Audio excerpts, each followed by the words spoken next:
Buenas tardes a todos los asistentes a este nuevo webinar en formato híbrido organizado por la Escuela de Práctica Jurídica de la Facultad de Derecho de la Universidad Complutense de Madrid en el día de hoy sobre jurisdicción voluntaria notarial. Los que asistieron el lunes pasado al que se celebró sobre el tema de la discapacidad, en esta presentación pues hay cosas en las que me repito, que disculpen los que ya asistieron, pero como también en este webinar pues habrá gente nueva, por eso lo digo. Soy el profesor Rafael Hinojosa Segovia y hoy estoy de moderador fundamentalmente por mi condición de vocal en el patronato de esta escuela en representación de la Facultad de Derecho de la Universidad Complutense de Madrid. Además, en el día de hoy soy ponente. Ya el lunes, en la presentación del webinar sobre apoyo a la persona con discapacidad en el ejercicio de su capacidad, me referí a diversas cuestiones que, como ya he adelantado, voy a reseñar a continuación brevemente. En el marco de colaboración entre el Ilustre Colegio Notarial de Madrid y la Facultad de Derecho de la Universidad Complutense, se creó la Cátedra Extraordinaria de Derecho Privado Antonio Rodríguez Adrados, para potenciar el estudio del derecho notarial y completar la formación académica e investigadora de nuestra facultad en materia de derecho privado, en estrecha colaboración con el notariado madrileño, con el fin conjunto de ambas corporaciones de prestar un servicio a la sociedad mediante el estudio de cuestiones notariales de relevancia científica e interés social.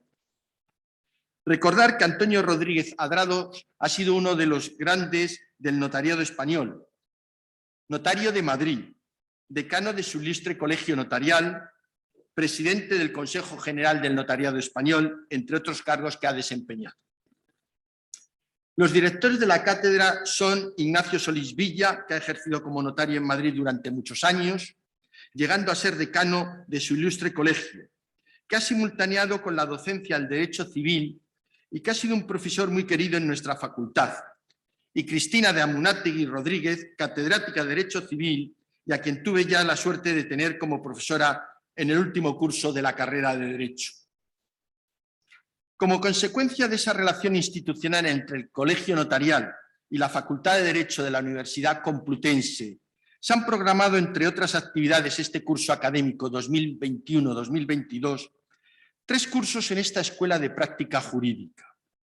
Un curso de alta especialización sobre Derecho de Sucesiones y 2 diplomas de alta especialización sobre la reciente reforma de la legislación civil y procesal para el apoyo a las personas con discapacidad y sobre jurisdicción voluntaria notarial, que están dirigidos fundamentalmente a abogados y a otros profesionales del derecho, y en concreto, en el de la jurisdicción voluntaria, a aquellos que quieran ampliar su formación específica en el ámbito de los expedientes sucesorios, del derecho de obligaciones y del derecho de familia de la jurisdicción voluntaria notarial. Como preludio de estos cursos se han organizado 2 webinars, el de hoy, el segundo, sobre jurisdicción voluntaria notarial. El seminario virtual que nos reúne esta tarde, en él se analizan algunas de las nuevas competencias atribuidas a los notarios en materia sucesoria, del derecho de obligaciones y del derecho de familia por la Ley 15/2015 de 2 de julio de la jurisdicción voluntaria, que persigue, dentro de la corriente de desjudicialización que se está produciendo desde hace ya un tiempo como consecuencia de la saturación que sufren los juzgados del orden jurisdiccional civil, más si cabe todavía por la situación que se está atravesando en estos momentos por el COVID-19, por los beneficios que ofrece al ciudadano optar por la vía extrajurisdiccional o por la jurisdiccional para la resolución de numerosas cuestiones y pretensiones, logrando una mayor efectividad de sus derechos sin merma de sus ganancias. Para explicar estas competencias atribuidas a los notarios, contamos con Ignacio Solís Villa, que además de las cualificaciones a las que me he referido antes, fue miembro de la comisión que elaboró el primer texto que sirvió de base para redactar la Ley 15/2015 de jurisdicción voluntaria, y a Gonzalo Lamata Posadas, notario de Madrid, y es vicesecretario del Consejo General del Notariado. Y al que les habla, profesor titular de Derecho Procesal de la Universidad Complutense de Madrid, es consejero y socio del despacho Cuatro Casas y es profesor ordinario y catedrático de Derecho Procesal y director del Departamento de Derecho Público de la Universidad Pontificia de Comillas y CADE de Madrid. No quería concluir sin señalar que lamento, dada la situación por la que estamos atravesando, que muchos de ustedes no hayan asistido presencialmente a este seminario y conocer las instalaciones de la escuela de primera mano, si no las conocían ya, especialmente este salón de actos con su artesonado. Una advertencia preliminar. Tras las intervenciones de los ponentes habrá un coloquio para contestar algunas de las preguntas que se formulen, que deberán ser por escrito a través del chat. Y sin más preámbulos, tras mi intervención, cedería la palabra a Gonzalo de la Mata para seguidamente hablar Ignacio Solís. Mi intervención se estructura en una breve introducción para seguir con la conciliación y referirme por último al proceso monitorio. En cuanto al primer punto, he de señalar que en la disposición final 18ª de la Ley de Enjuiciamiento Civil se disponía que en el plazo de 6 meses desde la entrada en vigor de esta ley, es decir, desde el 8 de enero del año 2001, el Gobierno remitirá a las Cortes Generales un proyecto de ley sobre jurisdicción voluntaria. Por tanto, hemos tenido que esperar casi 15 años para que se aprobara dicha ley, que es la Ley 15/2015 de julio, ya que normalmente cuando el Gobierno se autoimpone o se impone un plazo, generalmente es para no cumplir. Se ha considerado que la jurisdicción voluntaria se identificaba con el ejercicio pacífico de derechos y la ausencia de conflictividad. Sin embargo, esta doctrina se criticaba por la actividad procesal, no supone necesariamente una relación jurídica controvertida y que la jurisdicción voluntaria adopta en ocasiones la forma de un procedimiento sobre relaciones jurídicas litigiosas. Se ha dicho que la jurisdicción voluntaria persigue la prevención de infracciones jurídicas y la contenciosa es la represión. Las notas que han caracterizado la jurisdicción voluntaria de jurisdiccionalidad y ausencia de conflicto se consideran actualmente superadas.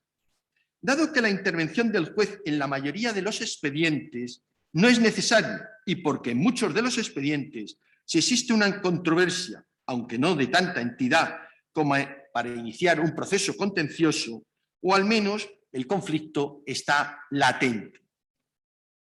Quiero traer a colación el artículo 1, número 2, párrafo segundo, de la Ley de Jurisdicción Voluntaria, que al suprimir la exigencia de que los expedientes de jurisdicción voluntaria sean solo los previstos legalmente, sigue el criterio de que los juzgados y tribunales puedan entender que procede como jurisdicción voluntaria un determinado acto. Así, este precepto establece que se considerarán expedientes de jurisdicción voluntaria a los efectos de esta ley todos aquellos que requieran la intervención de un órgano jurisdiccional para la tutela de derechos e intereses en materia de derecho civil y mercantil, sin que exista controversia que deba sustanciarse en un proceso de carácter contencioso.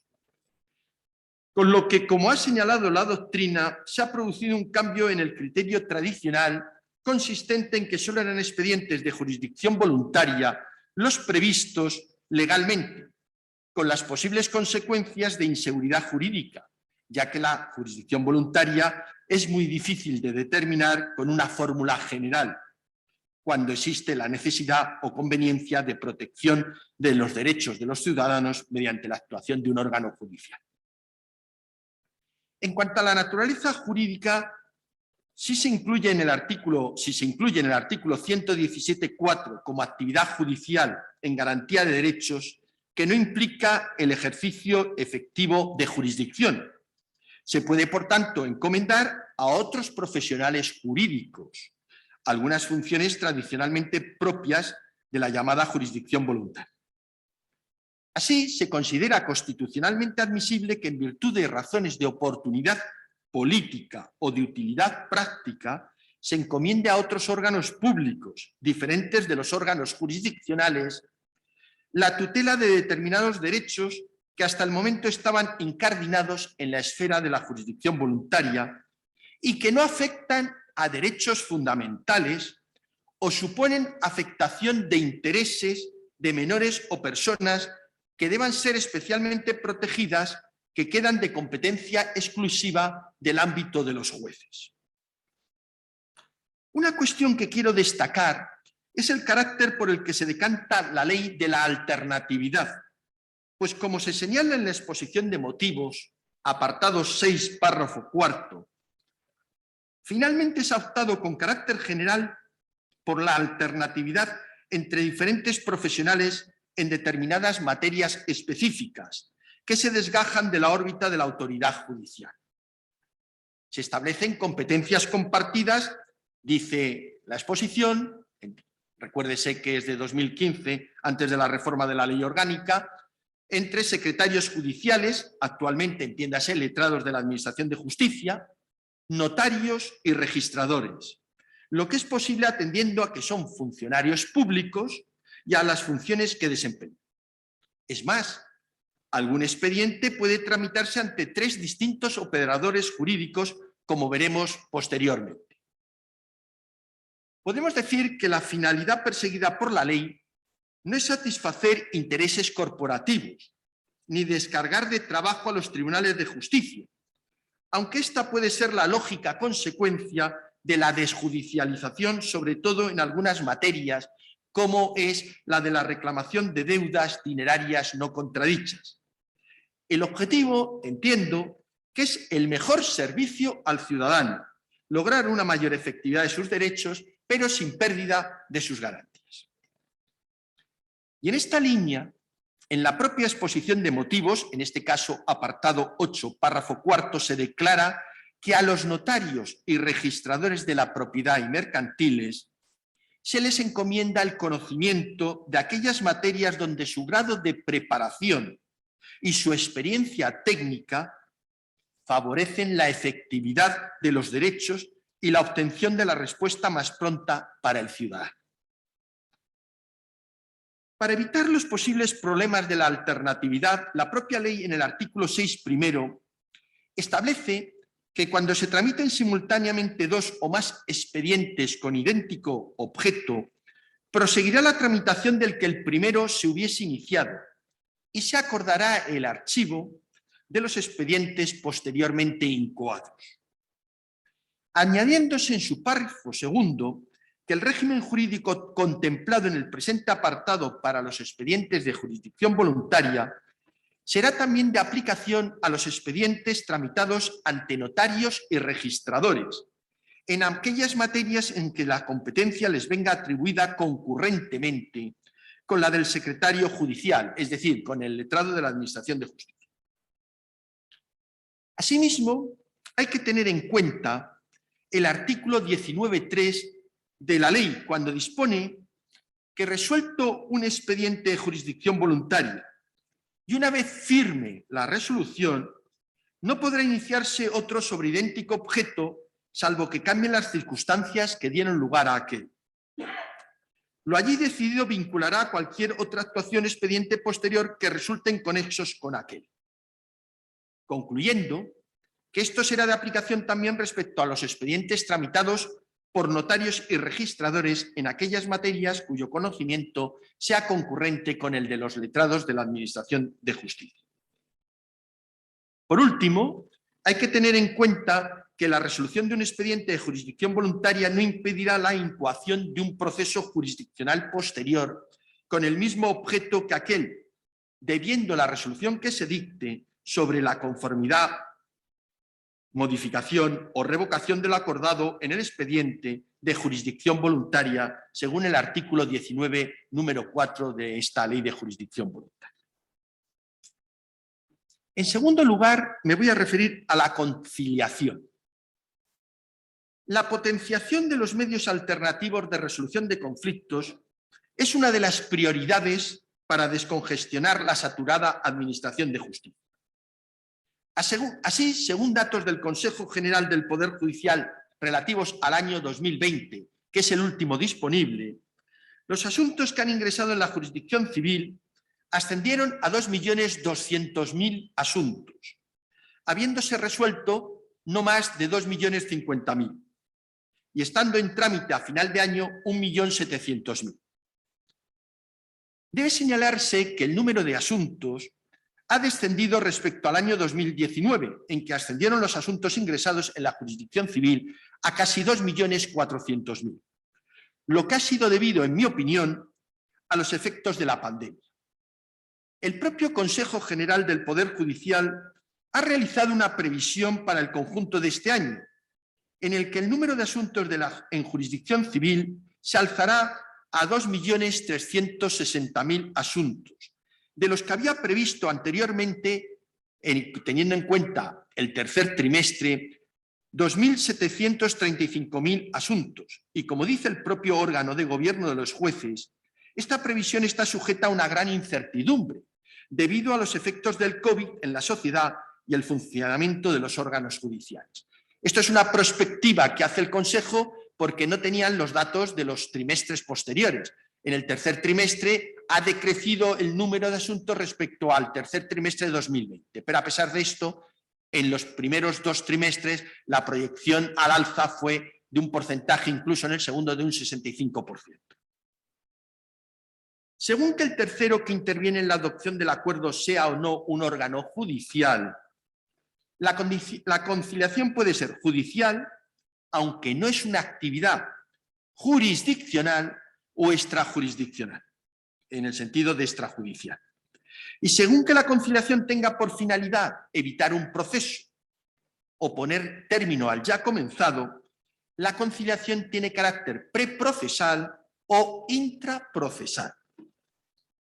Tanto si el acuerdo se lograra extraprocesalmente como si se obtuviera dentro del propio proceso, las partes avenidas procurarán que el tribunal que conoce del proceso homologue el acuerdo alcanzado con los efectos de la transacción. Esto es, que el acuerdo homologado tenga la eficacia de un título de ejecución conforme al artículo 517, número 2, párrafo 3 de la Ley de Enjuiciamiento Civil.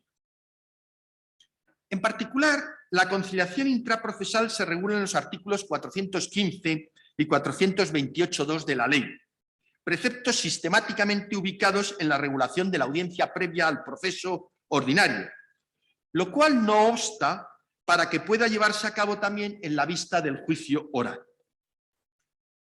Actualmente la conciliación preprocesal se encuentra en la ley, regulada en la Ley 15/2015 de 2 de julio de jurisdicción voluntaria, en concreto en los artículos 139 a 148. En relación con esta clase de conciliación, quiero destacar las siguientes cuestiones, por lo novedoso respecto a la legislación anterior, que era la de finales del siglo XIX.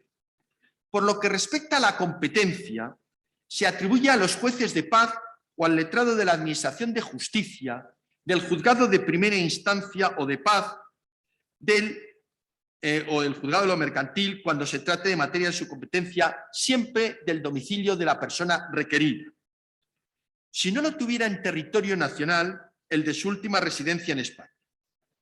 No obstante lo anterior, si la cuantía de la petición fuera inferior a 6.000 euros y no se tratara de cuestiones atribuidas a los juzgados de lo mercantil, la competencia corresponderá al juzgado de paz si fuera ese el juzgado competente. Otra cuestión que quiero destacar, porque también cambió respecto de la legislación anterior, es en relación a la ejecución. Será competente el mismo juzgado que tramitó la conciliación cuando se trate de la competencia del propio juzgado. En los demás casos, será competente para ejecución el juzgado de primera instancia al que hubiera correspondido conocer de la demanda.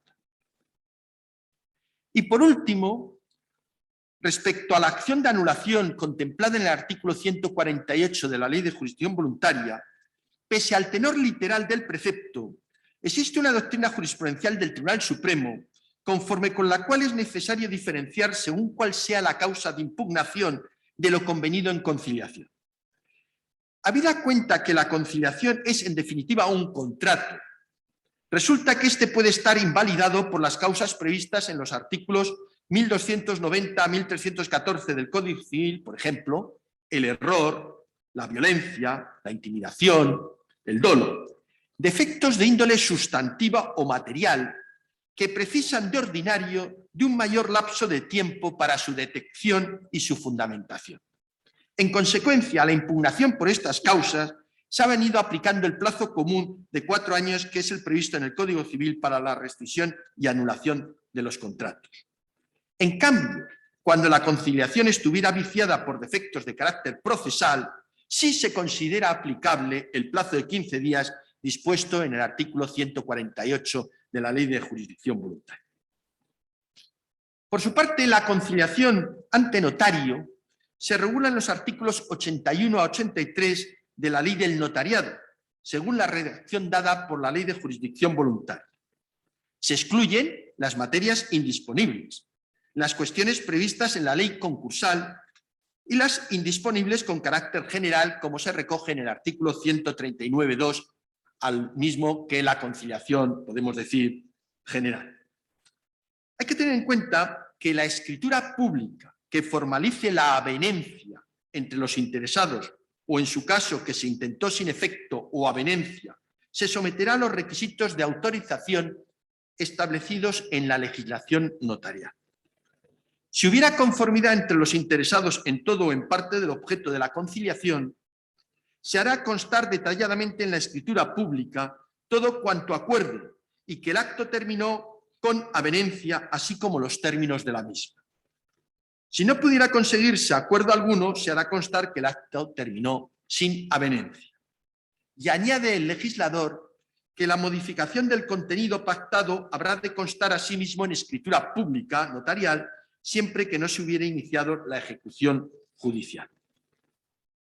También se dispone que la escritura pública notarial que formalice la conciliación gozará en general de la eficacia de un instrumento público y en especial estará dotada de la eficacia ejecutiva en los términos del número 9, apartado segundo de la Ley de Enjuiciamiento Civil, previéndose que la ejecución se verificará conforme a lo previsto para los títulos ejecutivos extrajudiciales. Por último, el legislador en este mismo artículo establece que cualquiera de las partes podrá solicitar del notario copia autorizada dotada de carácter ejecutivo, en tanto no conste en la matriz nota relativa a la modificación de su contenido o su ejecución. Quiero hacer constar que no se establece ninguna regulación respecto al procedimiento de conciliación notarial, como sí se prevé en los artículos relativos a la conciliación judicial, lo que ha llevado a algunos autores a manifestarse a favor de este antiformalismo, lo que permitiría al notario adecuar el procedimiento según su criterio. Eso sí, respetando siempre los principios elementales del procedimiento, en cuanto a audiencia, igualdad y contradicción.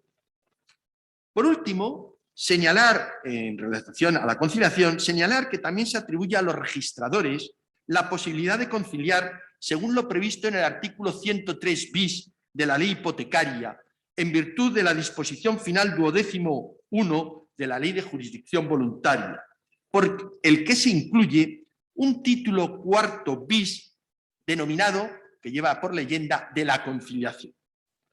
En dicho artículo se dispone que los registradores serán competentes para conocer de los actos de conciliación sobre cualquier controversia inmobiliaria, urbanística y mercantil, o que verse sobre hechos o actos inscribibles en el registro de la propiedad mercantil u otro registro público que sean de su competencia, siempre que no recaiga sobre materia indisponible con la finalidad de alcanzar un acuerdo extrajudicial. La conciliación por estas controversias puede también celebrarse a elección de los interesados ante notario o ante letrado de la Administración de Justicia. Las cuestiones previstas en la ley concursal no podrán conciliarse siguiendo este trámite. Y concluye que, celebrado el acto de conciliación, el registrador certificará la avenencia entre los interesados o, en su caso, su intento, que se ha intentado sin efecto o avenencia. Llama la atención que este precepto se introdujo a última hora porque en el preámbulo de la Ley de Jurisdicción Voluntaria, apartado 11, párrafo 8, solo se alude a la reforma del artículo 14 de la ley hipotecaria, y no al 103 bis de la ley hipotecaria, que es el que me acabo de ocupar. Y por último, me voy a referir a la reclamación de deudas dinerarias no contradichas. Al respecto, hay que decir que antes de referirme a este medio, a este expediente en el ámbito de la jurisdicción voluntaria y en concreto atribuido a los notarios, el legislador de la Ley de Enjuiciamiento Civil del año 2000 incorporó al sistema procesal español el proceso monitorio, teniendo en cuenta la efectividad que tiene en otros países, y se regula en los artículos 812 a 818 de la ley para la tutela privilegiada del crédito.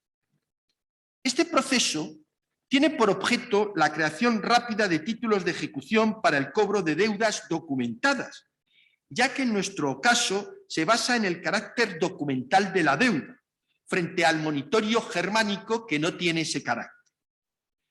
Si me permiten, les recomendaría leer a quien no lo haya hecho el proceso monitorio de Piero Calamandrei, porque ahí recoge espléndidamente este maestro italiano cómo cita a Shylock en El mercader de Venecia de Shakespeare, en el sentido de que en nuestro ordenamiento el atribuir el carácter al deudor de que es insolvente, de que ha obtenido esa deuda incluso en fraude, etcétera, pues no se le da la eficacia que podría dársele en ciertos casos, porque siempre se presupone que el acreedor, si se me permite la expresión, es como un vampiro que chupa la sangre al pobre deudor. Lo más que se consiguió en nuestro ordenamiento fue en el decreto de 21 de noviembre del 52, relativo al llamado juicio de cognición, en que el legislador de aquella época dio un paso adelante y permitía que si había un primer llamamiento al deudor y no comparecía, si lo solicitaba el demandante, podía haber un segundo llamamiento al deudor con apercibimiento de tenerle por confeso con los hechos, con lo cual se evitaba todo el tema de prueba y se pasaba directamente a dictar sentencia.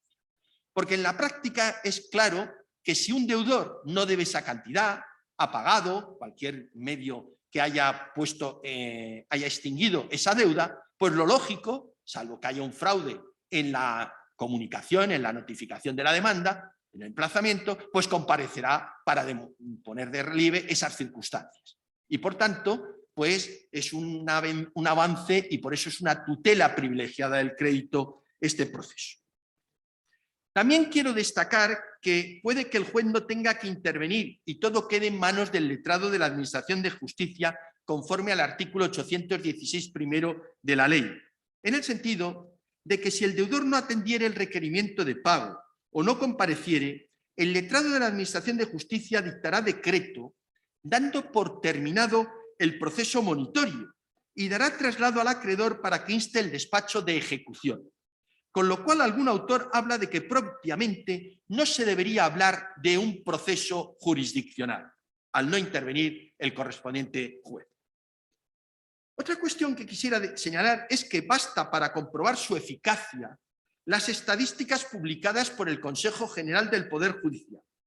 En el año 2020, teniendo en cuenta los datos que he dado ya anteriormente de la justicia civil en general, se presentaron nada menos y nada más que 709.216 procesos monitorios en los juzgados de primera instancia e instrucción. Dato recogido, como los anteriores, de un documento que es muy útil, la Justicia dato a dato, editado por el Consejo General del Poder Judicial, que suele salir más o menos hacia abril el del año anterior. Aunque ahora, como no hay límite de cuantía, como sí se preveía anteriormente, si es elevada, hará que el deudor, en mi opinión, comparezca y se oponga generalmente, con lo cual su pretensión se verá retardada. En la exposición de motivos de la ley se recoge, en el apartado 19, párrafo 6º, que por los cauces de este procedimiento, eficaces en varios países, tenga protección rápida y eficaz el crédito dinerario, líquido, de muchos particulares y en especial de profesionales y empresarios medianos y pequeños. quiero insistir en este dato de que, claro, no tiene mucho sentido presentar una demanda de una cuantía excesiva, por lo que he dicho anteriormente, porque lo lógico es que comparezca el deudor. Y ahí perdemos una serie de meses muy importantes, porque luego tendríamos que ir, en su caso, al ordinario, al verbal que correspondiera, en vez de ya, si es por la cuantía un ordinario, ir directamente a ese proceso. En relación al monitorio notarial regulado en los artículos 70 y 71 de la ley, quiero comentarles que con él, como se dice en el preámbulo de la Ley de Jurisdicción Voluntaria, se considera que esta nueva vía para la reclamación de cantidades líquidas, ya vencidas y no pagadas, puede contribuir de forma notable a una importante disminución de asuntos que ingresan anualmente en los juzgados, al constituirse como una alternativa a la reclamación de las deudas en vía judicial, según el apartado 11º, párrafo 6. Pero esto se contradice con la realidad, porque según las estadísticas del Consejo General del Notariado de los años 2015, 2016, 2017, 2018, 2019 y 2020, las actas de reclamaciones de deudas dinerarias no contradichas se han elevado respectivamente. Compárense los números con los anteriores que he dado del monitorio jurisdiccional. 84, 305, 214, 247, 253 y 212. Con lo cual, como acabo de decir, se desmiente lo pretendido por el legislador. Pero ello es debido a las limitaciones que se prevén en relación a las reclamaciones de consumidores u usuarios de servicios o a las derivadas de propiedad horizontal por las especialidades que concurren en ellas, así como por las materias indisponibles, así como lo que hace que se pretenda y se defienda por algunos la supresión de estas limitaciones para que el proceso monitorio notarial adquiera su verdadera importancia y su verdadera trascendencia. Y también, en mi opinión, influye en que el monitorio notarial es un procedimiento de reclamación de deudas no contradichas poco conocido y, por tanto, es muy útil webinars o seminarios virtuales como el que nos ocupa esta tarde, pues para dar difusión a este medio por una serie de ventajas frente al procedimiento jurisdiccional. Por ejemplo, simplemente una que es obvia, la celeridad. Porque, claro, pensemos que un proceso jurisdiccional en primera instancia, de media, puede llegar cerca de un año, según las estadísticas del Consejo General del Poder Judicial, mientras que un procedimiento monitorio notarial pues está alrededor más o menos de un mes de tiempo. Hay que decir que este proceso monitorio notarial, y no me quiero alargar más para las intervenciones de mi compañero y que no se alargue demasiado el seminario, permiten lograr una carta de pago voluntaria o la formación mediante un expediente de un título ejecutivo extrajudicial al que un deudor podrá oponer en vía judicial no solo el pago, sino todas aquellas causas establecidas en el artículo 557 de la Ley de Enjuiciamiento Civil. No es un procedimiento monitorio de pequeña cuantía, sino que, como se dice en su propia exposición de motivos, sigue la técnica del Reglamento 805/2004 del Parlamento Europeo y del Consejo de 21 de abril, por el que se establece un título ejecutivo europeo para créditos no impugnados, quedando excluidas, como ya he dicho, las reclamaciones en las que intervenga un consumidor o usuario de servicios o las derivadas de la Ley de Propiedad Horizontal por las especialidades que concurren en ellas, así como materias indisponibles por razón de su naturaleza. Lo que ya he dicho anteriormente, que en mi opinión y en la opinión de muchos, sobre todo desde el mundo notarial, pues se reivindica una reforma legal para evitar que estas limitaciones sean un obstáculo a la difusión, a la actuación a la utilización de este medio del monitorio notarial, que además, como he dicho anteriormente, es la voluntad del legislador en la exposición de motivos de la Ley de Jurisdicción Voluntaria.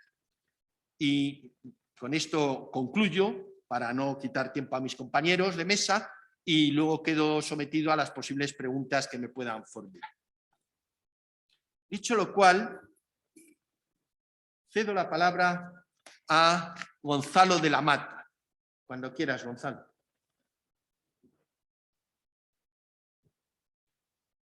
Buenas tardes a todos. A mí me toca hablar brevemente de 3 de los expedientes que van a desarrollarse a lo largo del curso, que son el expediente matrimonial, la separación y el divorcio ante notario y la interpellatio in iure del artículo 1005 del Código Civil. Respecto del expediente matrimonial, hay que decir que el día 30 de abril de 2021 se ha producido la completa entrada en vigor de la Ley 20/2011 de 21 de julio del Registro Civil, que atribuye a los ciudadanos la posibilidad de acudir a notario para tramitar un acta en el cual se acrediten los requisitos de capacidad para contraer matrimonio y la inexistencia de impedimentos, o bien la dispensa de los mismos, regulándose en el artículo 58 el procedimiento de autorización matrimonial, y teniendo en cuenta que el artículo 51 atribuye a los notarios competencia para tramitar este acta. Existen 2 instrucciones importantísimas de la Dirección General de Seguridad Jurídica y Fe Pública en esta materia, que son la de 3 de junio de 2021 sobre tramitación del procedimiento de autorización matrimonial y la de 9 de julio de 2021 sobre intervención del Ministerio Fiscal como consecuencia de la entrada en vigor de la Ley 20/2011. También hay que citar una circular del Consejo General del Notariado, la circular 1/2021 de 24 de abril, que establece importantes directrices en esta materia. ¿Y quién es competente para tramitar este expediente matrimonial? Pues es competente el notario del lugar, del domicilio de cualquiera de los contrayentes a quien por turno corresponda. La elección no la efectúan directamente los contrayentes, sino que los contrayentes presentan su solicitud al colegio notarial y el colegio notarial designa al notario a quien por turno corresponda. Eso sí, una vez que se cierra el acta y se autoriza el matrimonio, los contrayentes deciden libremente ante quién se va a celebrar, que puede ser el propio notario que ha tramitado el acta o cualquier otro notario encargado del registro civil, juez de paz, alcalde o concejal en quien este delegue. Un requisito fundamental es hacer constar en el acta de tramitación matrimonial la designación por los contrayentes de la autoridad ante quien se va a celebrar el matrimonio. La excepción la constituye el matrimonio en peligro de muerte, pues en este caso es competente el notario que libremente elijan los contrayentes de entre los notarios que tienen competencia por razón del lugar de celebración. Luego este notario que ha tramitado el expediente, este notario que ha celebrado el matrimonio deberá tramitar también el expediente a posteriori. ¿Cuál es el contenido del acta? El contenido del acta es acreditar los requisitos de capacidad para celebrar matrimonio, así como la inexistencia de impedimentos o su dispensa, y en general acreditar que no existe ningún género de obstáculos para la celebración de dicho matrimonio.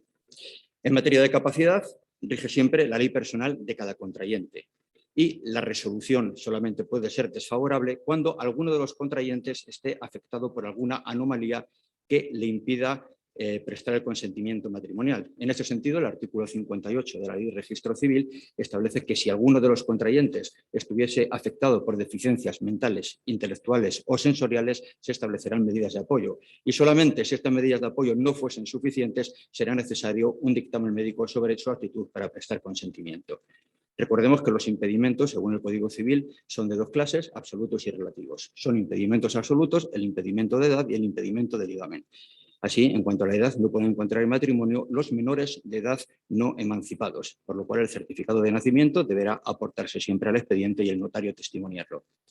Y en cuanto al impedimento de ligamen, solo podrán contraer matrimonio las personas solteras, las personas viudas y divorciadas. Para acreditar la soltería será suficiente la declaración de voluntad del interesado. Para acreditar la viudez basta con presentar certificado de matrimonio y certificado de fallecimiento del cónyuge, y para acreditar el divorcio es necesario presentar sentencia firme de divorcio o escritura pública notarial de divorcio, ambas lógicamente inscritas en el registro civil. Los impedimentos relativos son los impedimentos de parentesco y de muerte dolosa del cónyuge anterior. Así nunca pueden contraer matrimonio los parientes en línea recta por consanguinidad o afinidad, ni tampoco los colaterales hasta el tercer grado. Este último impedimento puede ser dispensado por la autoridad judicial. Y tampoco pueden contraer matrimonio aquellas personas que hubiesen sido condenadas por haber participado en la muerte dolosa del cónyuge o de aquella otra persona con la que tuviesen una relación de afectividad análoga a la conyugal. También este último impedimento podrá ser dispensado. La instrucción de 3 de junio de 2021 establece una directriz importante en relación con las personas con discapacidad, pues señala que si existe una sentencia de modificación judicial de la capacidad o si existe resolución judicial por la cual se establecen medidas de apoyo respecto de algunas personas, en este supuesto el notario no podrá conocer del expediente y deberá ser resuelto por el encargado del registro civil del domicilio de los promotores, ante quien se deberá formular la solicitud por los interesados y recabar la preceptiva intervención del Ministerio Fiscal. En el trámite o la tramitación del expediente matrimonial hay dos requisitos que son fundamentales: el trámite de audiencia reservada y el trámite de prueba o declaración testifical. En cuanto al primero, el notario deberá entrevistarse personalmente con cada uno de los contrayentes. Además, lo ha de hacer de forma separada y ha de evitar en la medida de lo posible la comunicación entre ambos. Y en cuanto a la prueba testifical, el notario deberá interrogar a 2 testigos, preferentemente 2 testigos, o como mínimo, mejor dicho, 2 testigos mayores de edad que conozcan a los contrayentes y a quienes formulará las preguntas que sean pertinentes en relación con la capacidad o con los posibles impedimentos. En ningún momento, dice la instrucción, deberá procederse a la publicación de los edictos prevenidos por el artículo 243 del Reglamento de Registro Civil de 1958, ya que es más acorde con la realidad social actual y con la necesaria protección de datos esta prueba testifical. Si comparecen 2 testigos, lo preferible es que uno de ellos sea allegado o familiar de uno de los contrayentes y el otro allegado o familiar del otro contrayente. Y en todo caso, pasado un año desde esta prueba de declaración testifical, no podrá celebrarse el matrimonio salvo que se practique otra vez esta diligencia.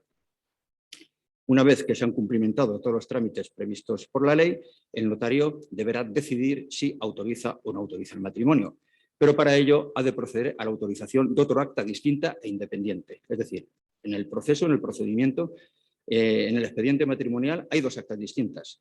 El acta de tramitación, en la cual el notario va practicando todas las pruebas que sean necesarias y extendiendo las diligencias pertinentes, y el acta de decisión, en la cual el notario autoriza o deniega la autorización del matrimonio, debiendo entregar una copia de este acta de decisión a los contrayentes. También en el acta de decisión el notario deberá determinar el régimen económico matrimonial y, en su caso, la vecindad civil de los contrayentes. Si la resolución fuese denegatoria, que deberá ser en todo caso fundamentada y motivada, podrá ser objeto de recurso de alzada en el plazo de un mes desde la notificación ante la Dirección General de Seguridad Jurídica y Fe Pública. Y si la resolución fuese favorable, se podrá proceder, si así lo consideran conveniente los contrayentes, a la celebración del matrimonio. Y en este caso, como ya he anticipado, podrán elegir al propio notario que ha tramitado el expediente matrimonial o a otro notario distinto, al encargado del registro civil, juez de paz, alcalde o concejal de quien delegue. El notario que ha tramitado el expediente deberá proceder de la siguiente manera, según quien sea la autoridad ante quien se celebre el matrimonio. En el caso de que la celebración se produzca ante otro notario, el notario que ha tramitado el expediente le enviará, a través de la plataforma notarial, copia autorizada del acta de expediente y del acta de decisión.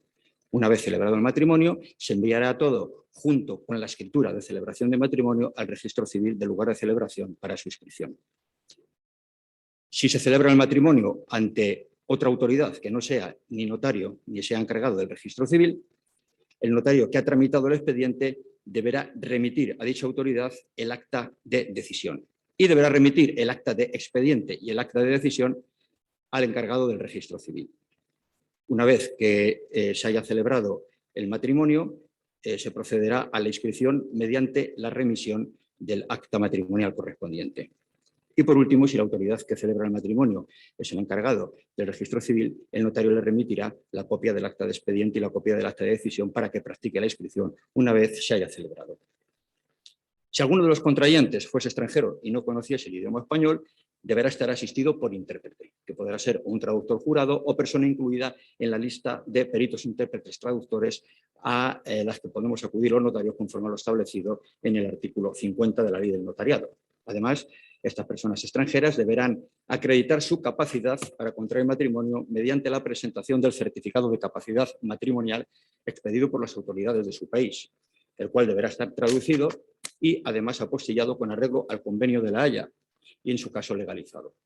Por último, señalar que los notarios españoles también son competentes para expedir los certificados de capacidad matrimonial en dos supuestos distintos, cuando se trate de matrimonio a celebrar en España en forma religiosa no católica o cuando se trate de matrimonio que vayan a celebrar en país extranjero los españoles.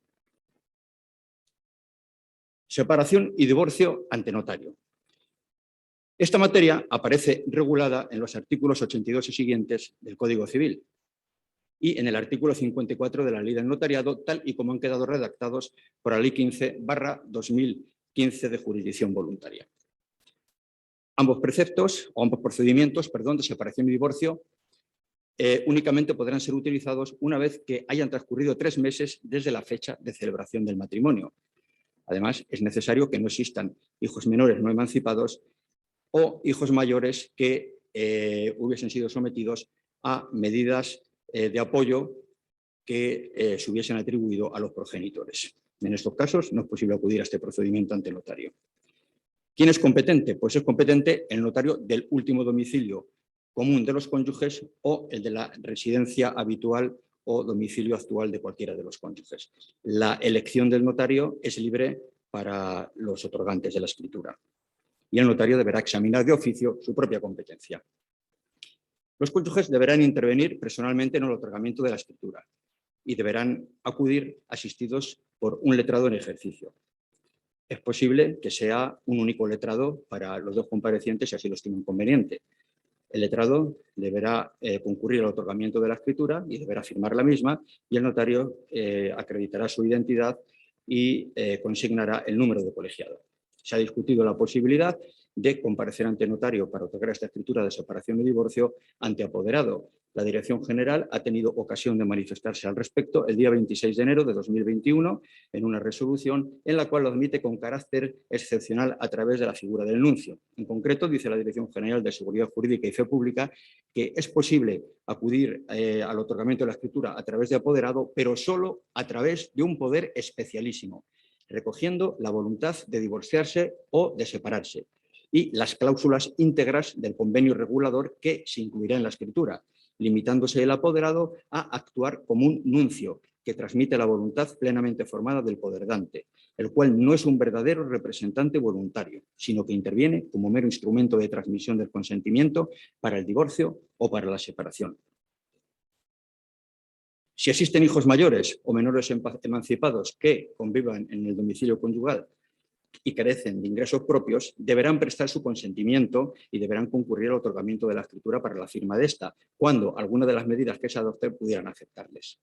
En todo caso, en la escritura deberá constar de manera expresa e inequívoca la voluntad de los otorgantes de separarse o de divorciarse.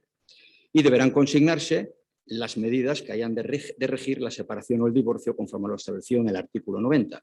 Lo normal es acompañar a la escritura el convenio regulador de los efectos de la separación y el divorcio. Entre estas medidas están la determinación del uso de la vivienda y ajuar doméstico, contribución de los cónyuges a las cargas del matrimonio, base de actualización y garantías en su caso, liquidación del régimen económico matrimonial o determinación de la pensión que, conforme al artículo 97, uno de los cónyuges debe satisfacer al otro.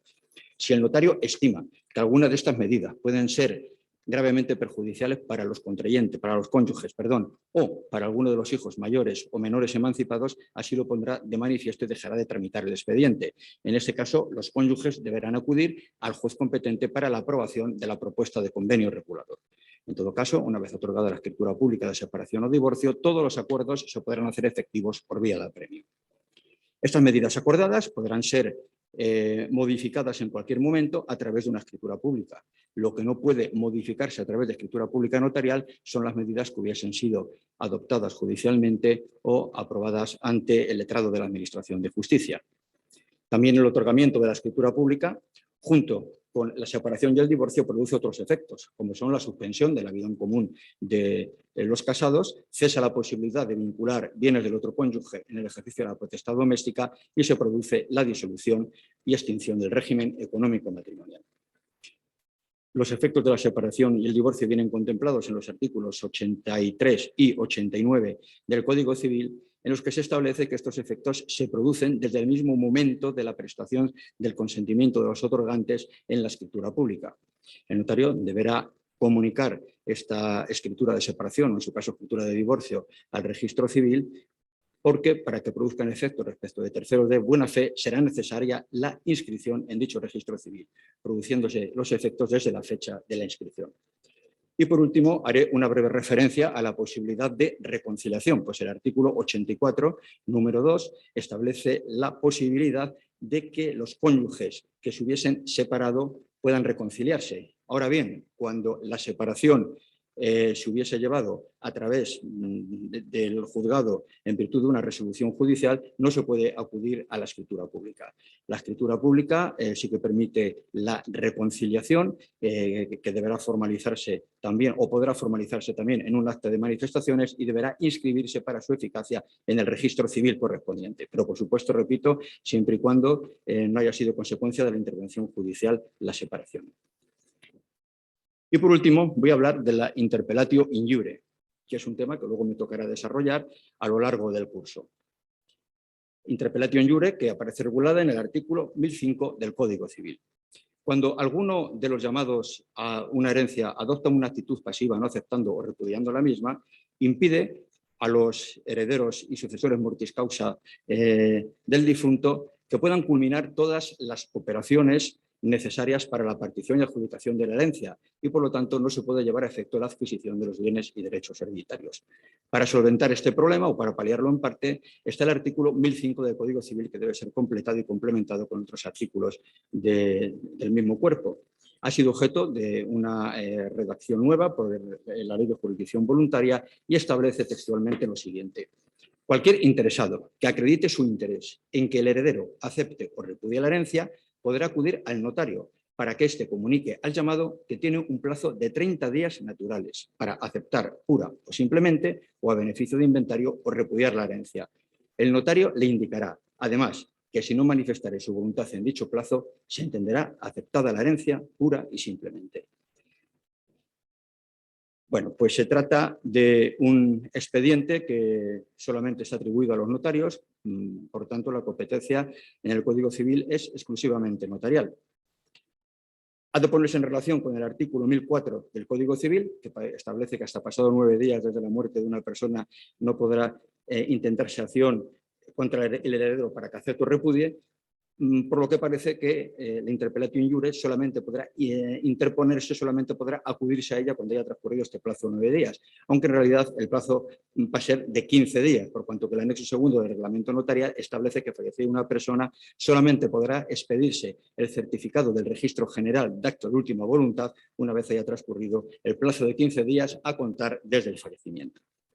Vamos a ver en primer término la legitimación activa para acudir a este procedimiento. El artículo 1005 habla de cualquier interesado que tenga interés en que el heredero acepte o repudie.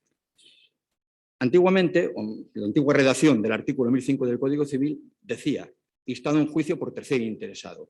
Esta expresión, tercer interesado, había dado lugar a una importante polémica doctrinal acerca de si el heredero podía o no podía acudir a la interpellatio.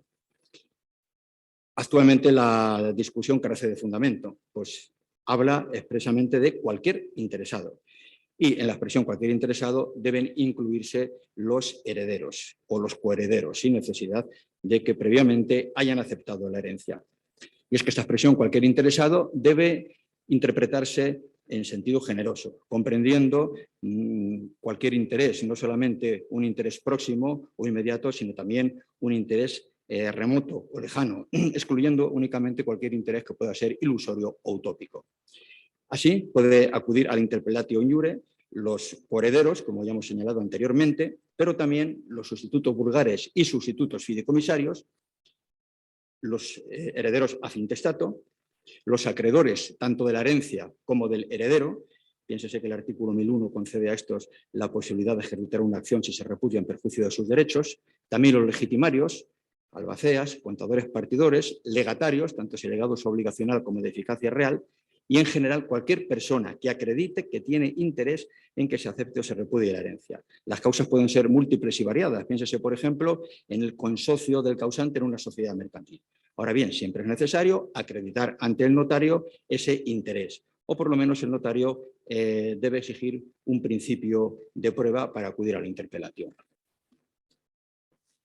Respecto de la legitimación pasiva, parece que este procedimiento podrá utilizarse contra todos los delados, es decir, contra todos los titulares del jus delationis, que son aquellas personas que están en condiciones de aceptar o repudiar la herencia.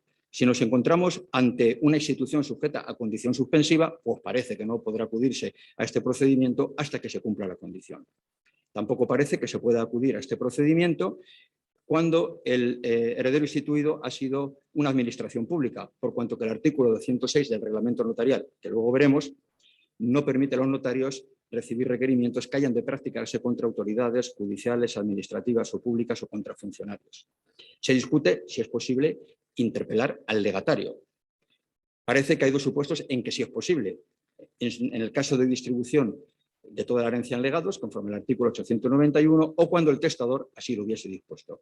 En los demás casos, en principio, parece que no se podría, aunque también es objeto de fuerte discusión doctrinal.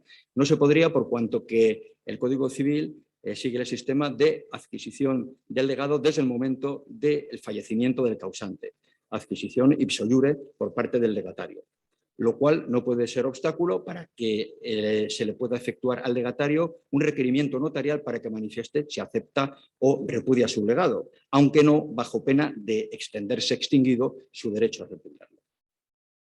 Tampoco es procedente que los notarios admitan una rogación si no se acredita el derecho hereditario del interpelado, pues éste tiene que tener certeza de su derecho antes de ejercitarlo.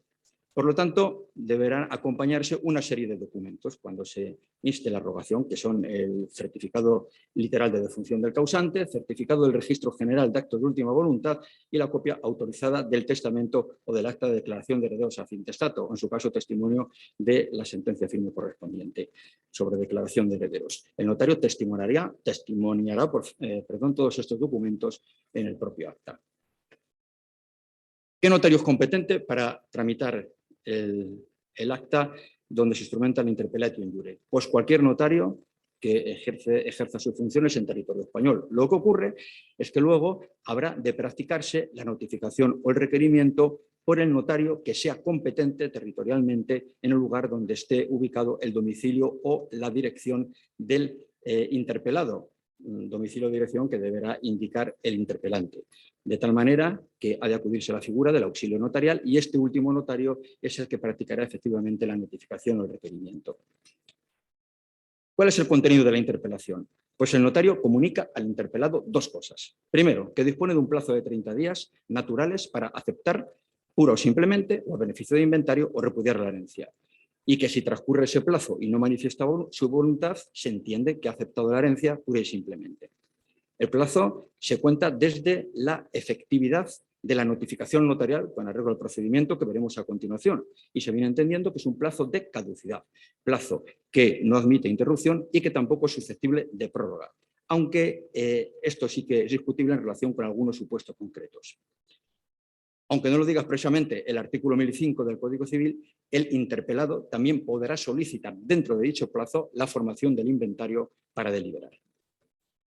¿Y cuál es la forma de esta interpelación? ¿Cuál es el procedimiento? Pues el Código Civil, a diferencia de lo que ocurre con el Código Civil de Cataluña, guarda silencio al respecto, por lo cual parece que han de aplicarse las disposiciones contenidas en los artículos 202 a 206 del Reglamento Notarial en lo relativo a las actas de requerimiento.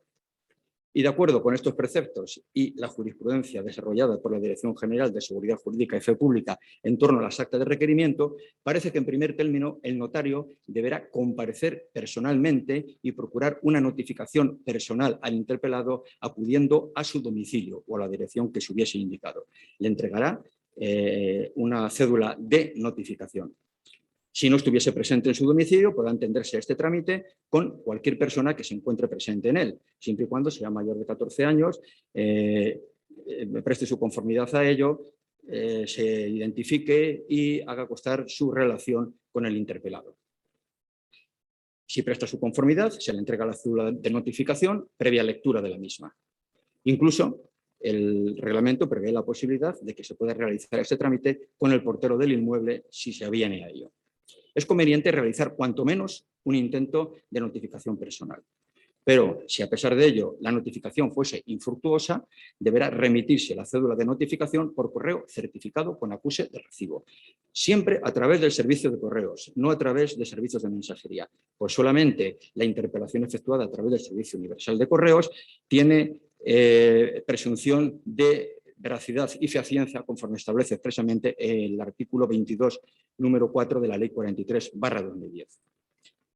Hemos de tener en cuenta que si el interpelado se negare a recibir la cédula de notificación desde el primer momento o tuviese resistencia activa o pasiva para la recepción de la misma, la interpelación debe considerarse realizada. Desde ese momento empezarán a contar los 30 días naturales y el notario le advertirá y le informará de esta circunstancia. Si no se consiguiese la recepción de la cédula de notificación, a pesar de haberlo intentado de todas las maneras posibles, el notario deberá cerrar el acta. Eso sí, queda abierta la vía, queda abierta la posibilidad de que el interpelante inste un nuevo acta. Si se ha recibido la notificación, el requerido podrá comparecer en la notaría o podrá comparecer en otra notaría distinta para aceptar o repudiar la herencia. Si comparece en la misma notaría, ante el mismo notario que ha hecho la notificación, en el plazo de 30 días naturales podrá aceptar pura o simplemente, a beneficio de inventario, podrá repudiar la herencia. Pero parece que en este caso el notario deberá exigirle que se formalice esa aceptación o esa repudiación de la herencia en una escritura pública. Porque la contestación en la diligencia contenida en el acta no parece que es el instrumento adecuado para recoger y para formalizar una aceptación o una repudiación de la herencia. Eso sí, en esa diligencia de contestación se hará constar, se consignará el número de protocolo en el cual se ha formalizado la aceptación y la repudiación. Y solo si se ha producido la contestación en plazo podrá aplicarse a su beneficio de inventario el plazo adicional de 30 días que marca el artículo 1015 del Código Civil. No obstante, debemos tener en cuenta que existe un sector doctrinal que viene entendiendo que no sería necesario acudir a este otorgamiento de una escritura pública para formalizar la aceptación o la repudiación, por cuanto que el artículo 1005 del Código Civil contiene una previsión ex lege específica para estos supuestos, en virtud de la cual se viene entendiendo que si se produce la contestación dentro de del expediente de jurisdicción voluntaria del artículo 1005, produce los efectos propios de la aceptación o repudiación de la herencia y no sería necesario el otorgamiento de una escritura independiente. Desde luego, si el interpelado guarda silencio y no comparece en el plazo de 30 días naturales desde la notificación, se entiende que acepta la herencia pura y simplemente, salvo siempre aquellos supuestos en que la aceptación a beneficio de inventario se impone por ley. Pensemos en las personas sujetas a tutela o pensemos en las fundaciones. Y para terminar mi disertación, si me da tiempo, voy a hacer una breve referencia a las disposiciones forales en esta materia, pues especial relevancia tiene el Código Civil de Cataluña. El Código Civil de Cataluña, en su artículo 461, número 12, ha regulado específicamente el procedimiento para realizar esta interpelatio. Señala que deberá el notario acudir personalmente al domicilio o a la dirección del interpelado cuanto menos 2 veces en días distintos. Si no fuese posible efectuar la notificación personalmente, podrá remitirla por correo certificado. Y si tampoco pudiese por correo certificado o resultar infructuoso, deberán publicarse edictos en los 2 periódicos de mayor tirada. Además, señala que cualquier persona interesada en la sucesión puede solicitar al notario, una vez que haya transcurrido un mes desde la delación, que requiera personalmente al llamado a fin de que en el plazo de 2 meses manifieste si acepta o repudia la herencia, con advertencia expresa de que si no acepta, se entiende que la repudia. Salvo el caso de que el interpelado sea menor de edad o personas con la capacidad modificada judicialmente, en cuyo caso se establece que aceptarán a beneficio de inventario o se entenderá aceptada a beneficio de inventario. En Navarra, la Ley 315 establece que el heredero podrá renunciar a la herencia mientras no la haya aceptado expreso tácitamente. Entre tanto, no se podrá ejercitar contra él ninguna acción sin previo requerimiento judicial o extrajudicial, para que dentro del plazo de 30 días acepte o renuncie a la herencia. El juez, a instancia del heredero, podrá prorrogar el plazo a su prudente arbitrio y, transcurrido el plazo, sin que el heredero renunciare, la herencia se entenderá adquirida definitivamente. Y por último, en Aragón, el artículo 348 del Código de Derecho Foral establece que, transcurridos 30 días desde que se haya producido la delación, cualquier tercero interesado podrá solicitar al juez que señale al llamado un plazo, que no podrá ceder de 60 días para que manifieste si acepta o repudia la herencia. El juez apercibirá el llamado de que, si transcurrido el plazo señalado no ha manifestado su voluntad de aceptar o de repudiar, se entenderá la herencia por aceptada. Muchas gracias, Gonzalo, y felicitarte por haber conseguido comprimir tanto documentación, tanto dato y tantos expedientes en tan poco tiempo. Ahora tiene la palabra Ignacio Solís. Te cedo la palabra cuando quieras, Ignacio.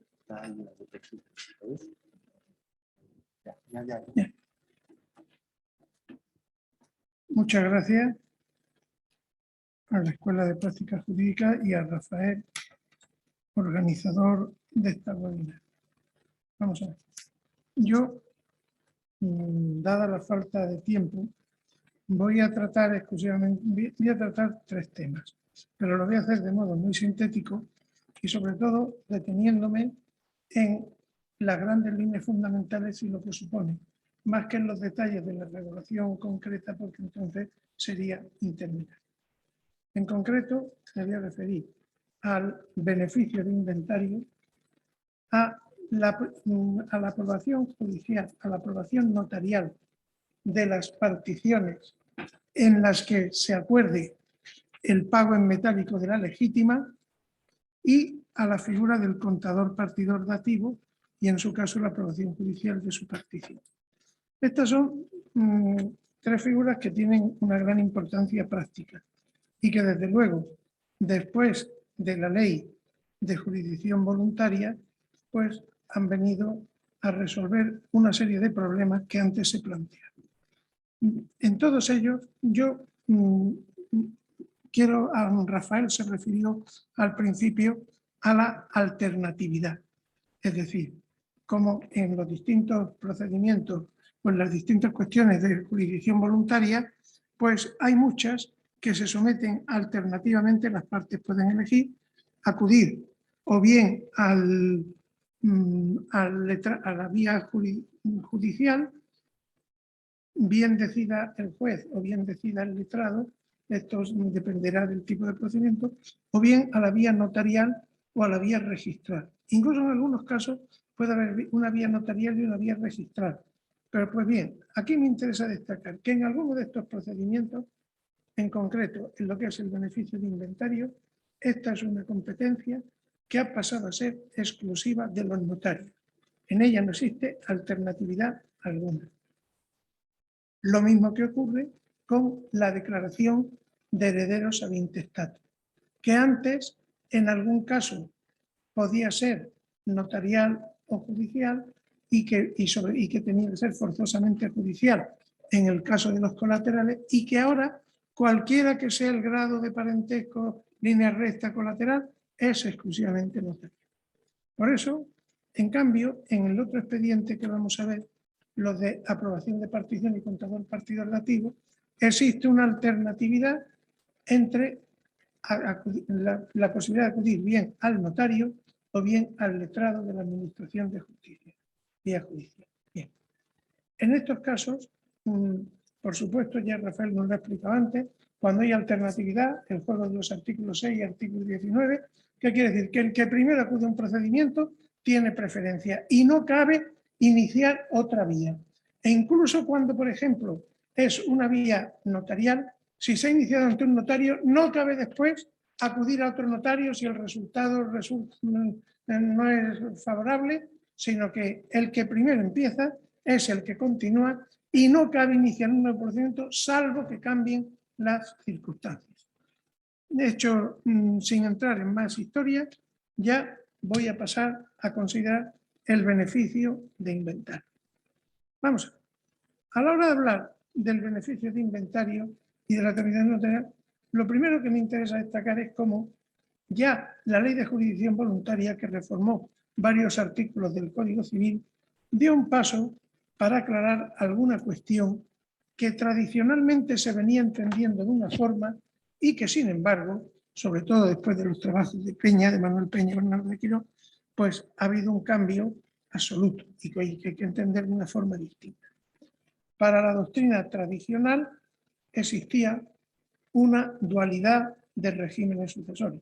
La herencia se podía aceptar pura y simplemente y en ese caso sobrevenía el heredero una responsabilidad ilimitada y personal con su propio patrimonio. En cambio, podía aceptar a beneficio de inventario y en ese caso solamente respondía con los bienes heredados. Bien, esta distinción, pues claro, después de la orientación más moderna, que en parte la Ley de Jurisdicción Voluntaria la coge, pues es radicalmente distinta. El derecho español, conforme a lo que ordenó la base primera, la Ley de Bases Primera, el Código Civil debía recoger el sentido del derecho histórico patrio. Y en el derecho español, ya desde el derecho intermedio, se abandona la concepción romana de la herencia. Heredar no es suceder aisladamente en cada derecho, en cada bien y en cada deuda. El principio, recuerden, por ejemplo, en romano, de nomina ert asunto, los créditos se dividen automáticamente, no, sino que para el derecho español la sucesión es suceder en un patrimonio que es un conjunto de bienes que tiene sus propias deudas y en que las deudas permanecen invisceradas dentro del mismo. De modo que el heredero responde prima facie solo con los bienes de la herencia. Y responde naturalmente, y los acreedores hereditarios tienen preferencia absoluta sobre ese patrimonio, cualquiera que sea la conducta del heredero, haya aceptado con beneficio de inventario, sin beneficio de inventario, esté la herencia dividida, indivisa, cumpla los trámites, no los cumpla. Para ellos, el patrimonio hereditario se mantiene como una unidad que responde preferentemente de sus deudas. Claro, con esta óptica resulta que la responsabilidad, el ultravires, la responsabilidad del heredero con sus propios bienes es un añadido, es un plus, es una sanción civil que se le impone, ¿por qué? Porque se aparta de los trámites liquidatorios normales de toda herencia. El derecho español ha conseguido una síntesis que es sumamente beneficiosa, porque a diferencia, por ejemplo, de algunos sistemas anglosajones, en los cuales el heredero pues no accede directamente a los bienes, ni puede empezar a disfrutarlos, sino que entre el fallecimiento del causante y la adquisición por el heredero como bienes de esos bienes, como puramente de esos bienes, se interpone una fase de administración y depuración en la cual se liquida el patrimonio, se pagan las deudas y el remanente es lo que se hace entrega al heredero. En el derecho español no tenemos este inconveniente. En el derecho español, al día siguiente de la muerte del causante, el heredero puede tomar posesión de los bienes, hacerse cargo, actuar como heredero, disponer, bueno, siempre que cumpla los trámites fiscales, etcétera, actuar con plena libertad. Pero claro, eso tiene un correctivo. Y es que, como no ha seguido los trámites liquidatorios, se expone también a responder de la deuda con su propio patrimonio. El derecho español permite que con el beneficio de inventario se concilian los dos aspectos. Y el heredero puede disponer inmediatamente. ¿Y cuáles son estos trámites? Pues son unos trámites muy sencillos, como vamos a ver. Pero claro, estos trámites, ahora, centrándonos en la nueva regulación, se dice que se han desjudicializado. A mí me parece que esto no es correcto, porque la Ley de Jurisdicción Voluntaria no ha desjudicializado el beneficio de inventario, puesto que ya antes de la Ley de Jurisdicción Voluntaria, con arreglo a la normativa del Código Civil en su redacción anterior y lo que resultaba tanto de la Ley de Enjuiciamiento Civil originaria del 81 como de la actual vigente, la vigente del 2000, el beneficio de inventario se podía tramitar ya antes de forma exclusivamente notarial. Eso sí, existía también una forma judicial de tramitarlo. Pero ojo, que hay una diferencia entre los dos. ¿Por qué? Cuando se tramita judicialmente, el único cauce que existía era el cauce inicialmente del juicio necesario de testamentaría, luego con la nueva ley el juicio divisorio. Pero ninguno de estos dos cauces por sí solos cumplía con todos los requisitos sustantivos que exige el Código Civil para la limitación de la responsabilidad. Porque, por ejemplo, los acreedores, el Código Civil, en el beneficio de inventario hay que citar a todos los acreedores, mientras que con arreglo a la ley de enjuiciamiento civil no había por qué citar a todos los acreedores, sino solamente a... Bien, ya lo veremos. Pues bien, la ley, lo que ha hecho la ley de jurisdicción voluntaria no es desjudicializar, sino lo que ha hecho es que algo que ya era notarial, pues lo ha dejado como el único cauce. Bien, esta visión de que el beneficio de inventario pues es el régimen normal resulta evidente. Y ahora, claro, ¿qué pasa? Que cuando la ley regula la herencia aceptada a beneficio de inventario es cuando está regulando todo el orden de preferencias, privilegios, quién tiene que cobrar primero los acreedores, luego los legatarios, luego el heredero. Y este es no el régimen excepcional del beneficio de inventario, sino el régimen normal de toda herencia y que cualquier acreedor hereditario lo puede hacer valer inmediatamente, aunque no se haya cualquiera que sea la actuación del heredero. Esto implica otra cosa también. Para la doctrina antigua existían dos clases de aceptación de herencia. La aceptación pura y simple y la aceptación a beneficio de inventario.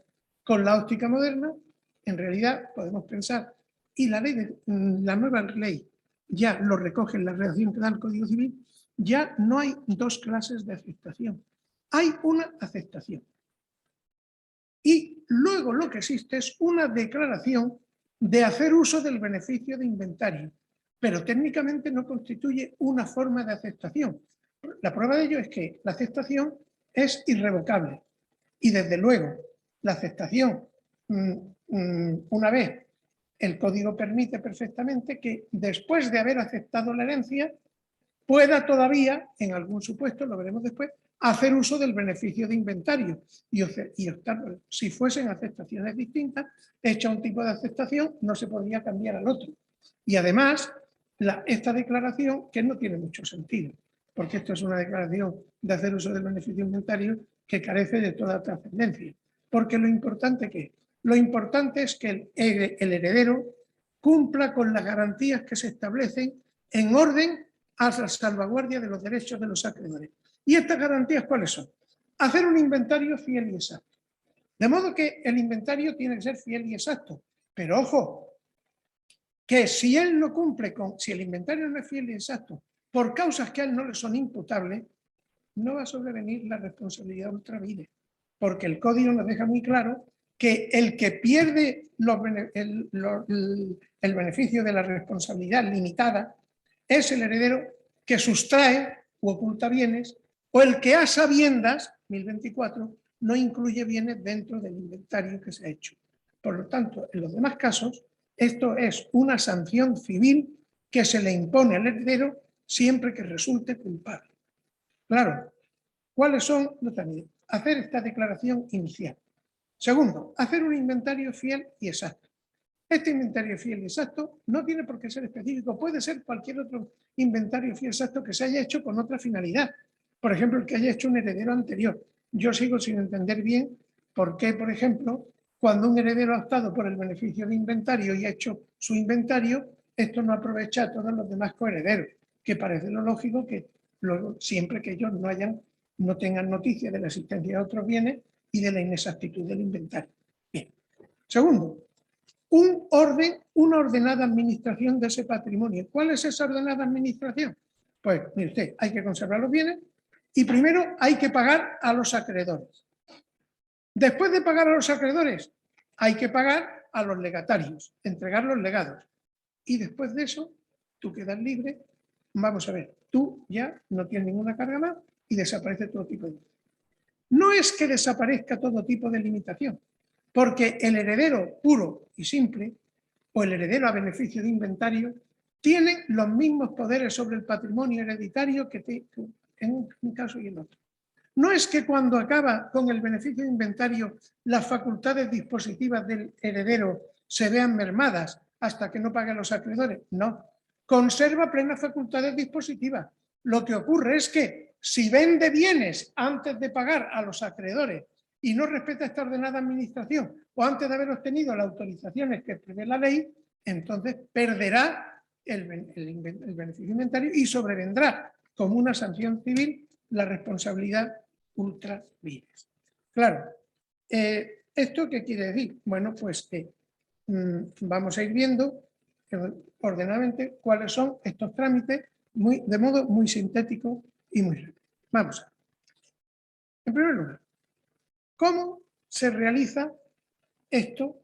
Bueno, pues se realiza ante, hoy el beneficio inventario es exclusivamente notarial. Antiguamente la aceptación se tiene que hacer, es una aceptación normal y luego tiene que venir la declaración de que se hace uso del beneficio de inventario. Luego hablaremos de esta declaración. ¿Ante qué notario? Pues la ley de jurisdicción voluntaria ha reformado la ley notarial y en el artículo 67 de la ley del notariado se establecen unos criterios.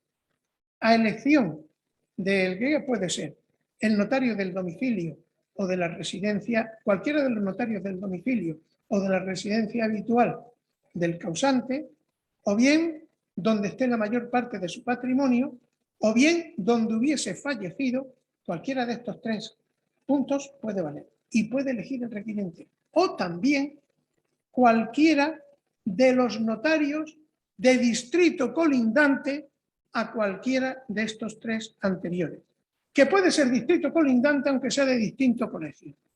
Esto tiene mucho sentido. Esto no tiene ni pie ni cabeza. Esto fue una exigencia absurda que se introdujo por presión de determinadas autoridades económicas para decir que el notario no podía tener un monopolio y que habría que abrirlo a la competencia, y por eso se metieron a los notarios de los distritos colindantes. Pero eso realmente no tiene. Dentro, cualquiera de estos distritos se admite también, cuando fallan todos estos, otro requisito, que es el domicilio del requirente. Pero esto hay que dejarlo muy claro. El domicilio del requirente no es una alternativa. El domicilio del requirente es un foro subsidiario del que solamente se puede hacer uso cuando fallan cualquiera de los otros anteriores. Es un foro que por este sentido es residual. Bueno, y una vez que se hace esto ante notario, pues, ¿qué es lo que hay que hacer ante notario? Primero, se hace ante el notario competente la declaración. Es de observar que la declaración de hacer uso del beneficio de inventario, por ejemplo, ahora el artículo 1011, después de la reforma, dice: la declaración de hacer uso del inventario deberá hacerse ante notario. Obsérvese que antes lo que decía es que la aceptación de la herencia a beneficio de inventario deberá hacerse ante notario o por escrito ante cualquiera de los jueces. Antes hablaba de aceptación, ahora con mejor técnica se dice la declaración. Esta declaración hay que hacerla ante notario y se establecen una serie de plazos. Una serie de plazos que también esto hay que tranquilizar, porque estos plazos ha sido la verdadera tormenta de muchos de los abogados que operan con el derecho y que se ven presionados y decir: bueno, que se me ha pasado el plazo realmente es agobiante. Entonces, vamos a ver, los plazos son agobiantes, pero hay que decir dos cosas. Primero, que las normas del Código Civil que fijan los plazos hay que interpretarlas también con cierta flexibilidad. Porque en estos plazos, si nosotros nos vamos, empieza el 1013. No, dice: el heredero que tenga en su poder la herencia o parte de ella. Primera situación. Cuando un heredero tiene en su poder la herencia o parte de ella, entonces el plazo son 30 días desde que supiere ser heredero. Bueno, pero claro, que tenga en su poder la herencia o parte de ella, hay que entender una cosa. Esto no es cualquier supuesto. Primero, no es simplemente tener en poder un bien hereditario, porque el Código habla de tener la herencia o parte de ella, que quiere decir que tiene que ser una masa.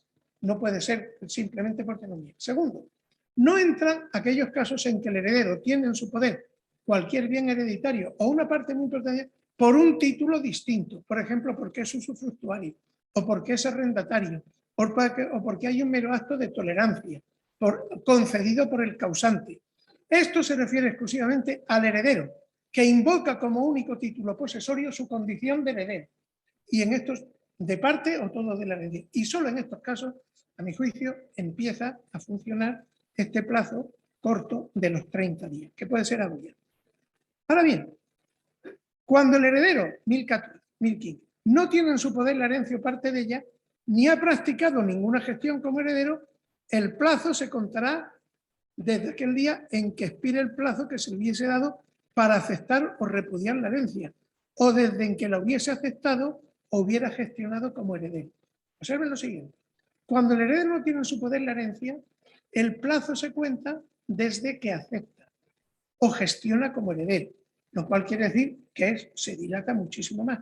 Y esto nos pone también de manifiesto que es perfectamente posible que se comience con una aceptación y se acabe con una declaración de hacer uso del beneficio de inventario, lo cual nos pone de manifiesto que no son dos tipos de aceptaciones y que tampoco se trata de un negocio condicional. La declaración no condiciona la aceptación, porque si la declaración de hacer uso del beneficio de inventario fuese un condicionante de la aceptación, resultaría que si se pierde el beneficio de inventario, jugaría todo el juego de la condición, la aceptación no se puede hacer condicionalmente, y eso no es así. Si tú has aceptado, después has declarado que hacer uso del beneficio de inventario y después no has cumplido, te quedas como un heredero puro y simple y no puedes pretender que la declaración inicial quede sin efecto porque dijiste que querías beneficio de inventario. Y luego, en los demás casos, pues en los demás casos, el heredero puede hacer esta declaración hasta que expire, cuando ni ha gestionado, ni tiene en su poder los bienes de la herencia, hasta que expire el derecho a aceptar o repudiar. O sea, no hay limitación de plazo. Pero es más, aunque alguno de estos plazos haya pasado, también hay otra cosa importante. La jurisprudencia ha señalado que solamente cuando con ello se causa un perjuicio, y esto es importante, y que se hace a sabiendas, es decir, dolosamente, pues el incumplimiento de cualquiera de estos plazos o de cualquiera de estos requisitos podría desatar la responsabilidad ultravides, porque la responsabilidad ultravides es una sanción civil y como tal sanción hay que interpretarla restrictivamente en los términos que después vamos a ver. Bien. Aparte de hacer esta declaración, pues inmediatamente esta declaración tiene que ir precedida o tiene que ir seguida de una petición notarial de formación de inventario. Y una petición notarial de formación de inventario, claro, antes podía ser judicial también, ahora es exclusivamente notarial. Esta petición notarial de inventario, la ley, el Código Civil la regula algunos aspectos.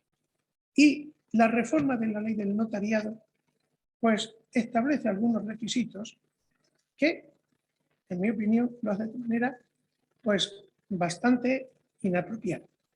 Porque establece una serie de requisitos que son redundantes, que encarecen el procedimiento, que no valen para nada y que dificultan el uso del beneficio del inventario. Pero en fin, esto es lo importante. ¿Cuáles son estos requisitos? Primero, hay que citar ¿a quién? A los acreedores. ¿Y a qué acreedores hay que citar? A los acreedores conocidos. Y a los acreedores conocidos se les cita ¿cómo? En su domicilio conocido.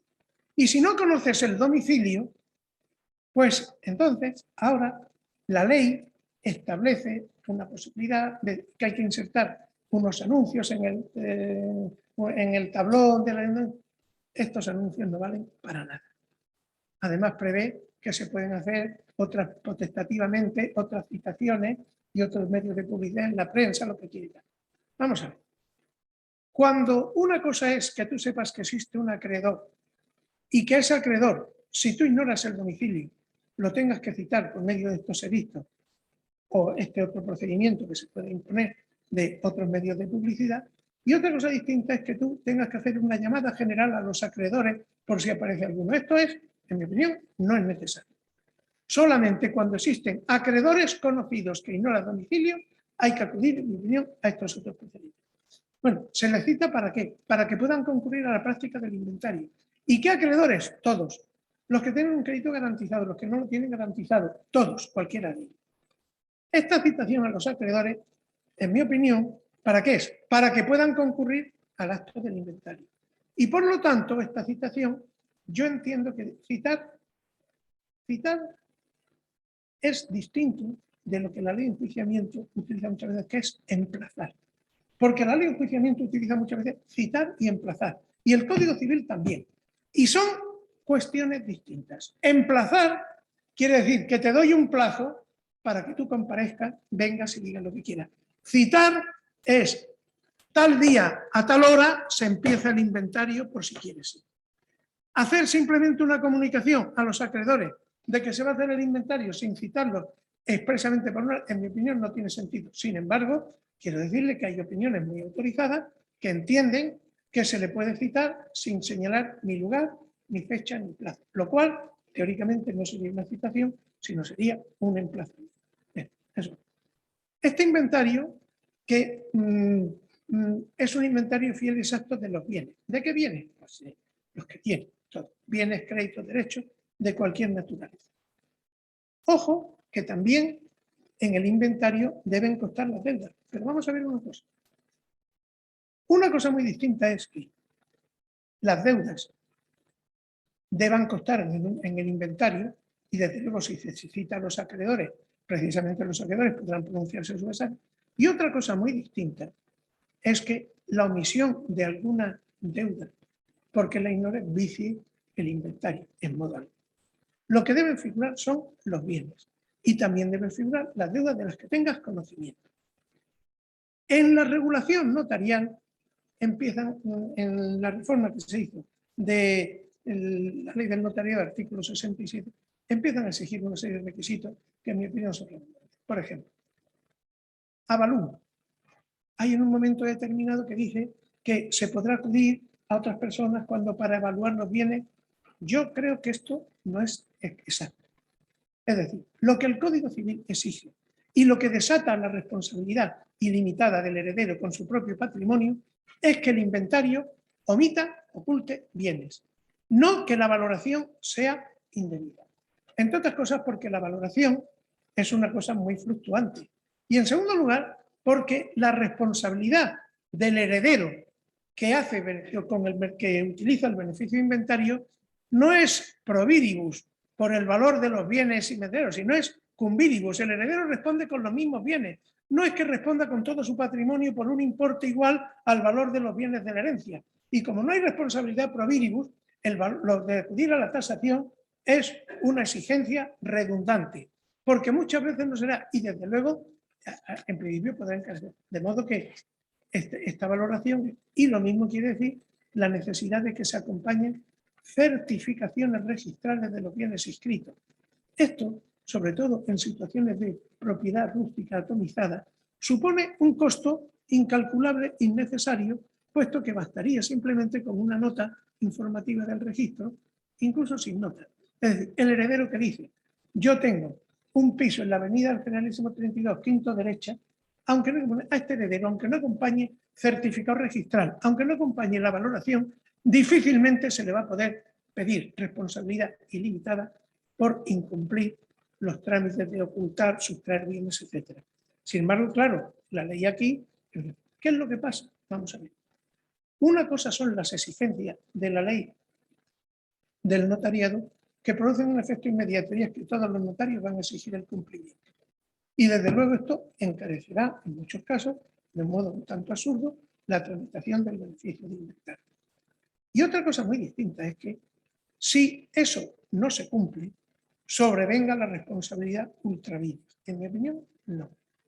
La responsabilidad ultravidas es una sanción que requiere que se haga con plena conciencia y que perjudica a los acreedores. Porque hay otra cosa importantísima también, y es que el procedimiento, el beneficio de inventario notarial y en general todos los procedimientos, los expedientes que llama la ley notariales, no constituye en rigor técnico un procedimiento, en el sentido que le da tanto la ley de procedimiento administrativo como la ley de enjuiciamiento civil. Un procedimiento supone una serie de actos que llevan el principio de preclusión, orden, que han de hacerse en un plazo determinado, y eso.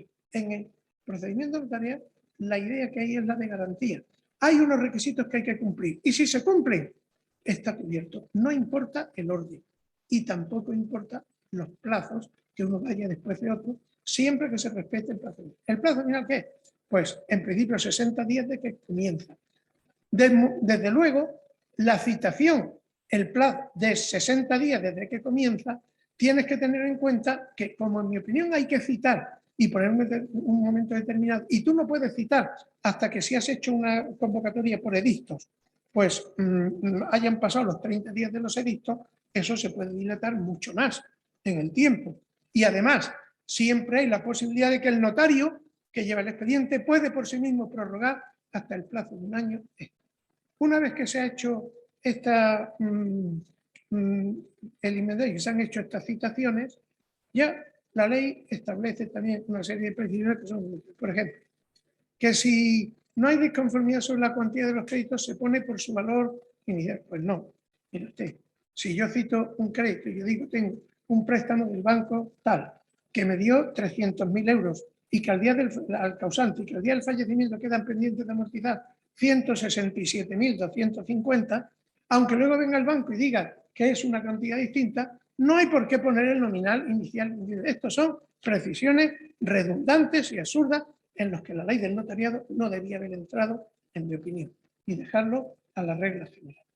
Después de eso, ¿qué se impone? Se impone un pago ordenado, una administración correcta y un pago ordenado.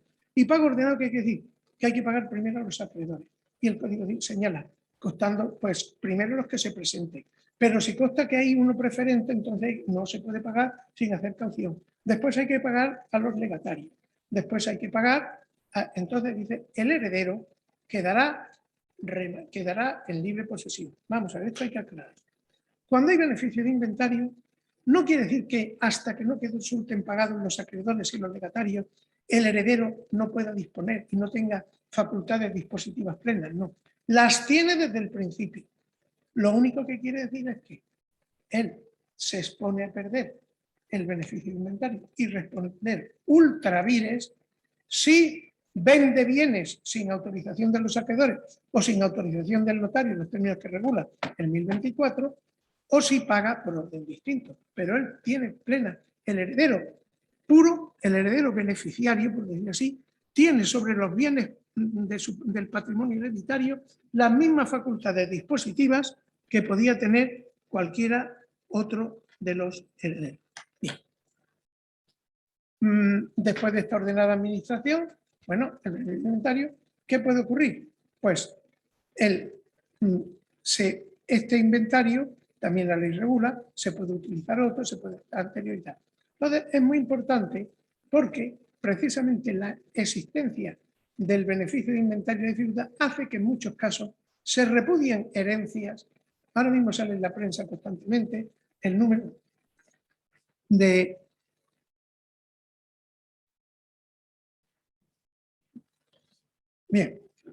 se repudian herencias porque se teme al pago de los impuestos y sobre todo porque muchas veces se tiene a las deudas ocultas.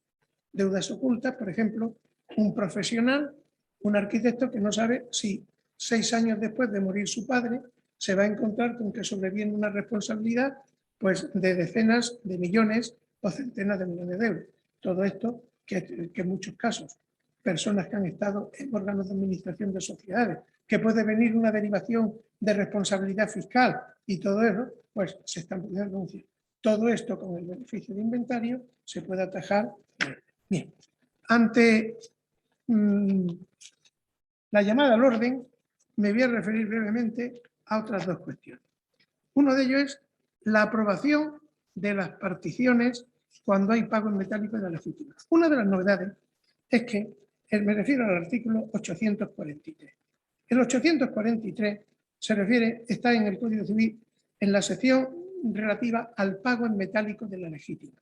En principio, la legítima de los descendientes y también la de los ascendientes, pero los ascendientes no entramos ahora por hace tiempo, se tiene que pagar con bienes de la herencia. Pero, sin embargo, se permite en determinados supuestos que el testador o bien el contador partidor expresamente autorizado por el testador pueda disponer que determinadas legítimas se paguen en metálico por los descendientes y que los bienes se le adjudiquen al resto de los descendientes. En estos casos, nos dice el 843, salvo confirmación expresa de todos los hijos o descendientes, la partición a que se refieren los dos artículos anteriores requerirá aprobación por el secretario judicial o notario. Es decir, esta aprobación notarial de la partición, esto es un arma que es muy importante. ¿Por qué? Pero es muy importante siempre que el 843 lo interpretemos correctamente de acuerdo con su ratio y su finalidad y no de una manera puramente mecánica. El 843 ¿a qué se está refiriendo? Se está refiriendo al caso en que hay unos descendientes que están facultados para pagarle a otro legitimario su legítima en metálico. Metálico, por supuesto, extrahereditario. Por si fuese hereditario no habría problema.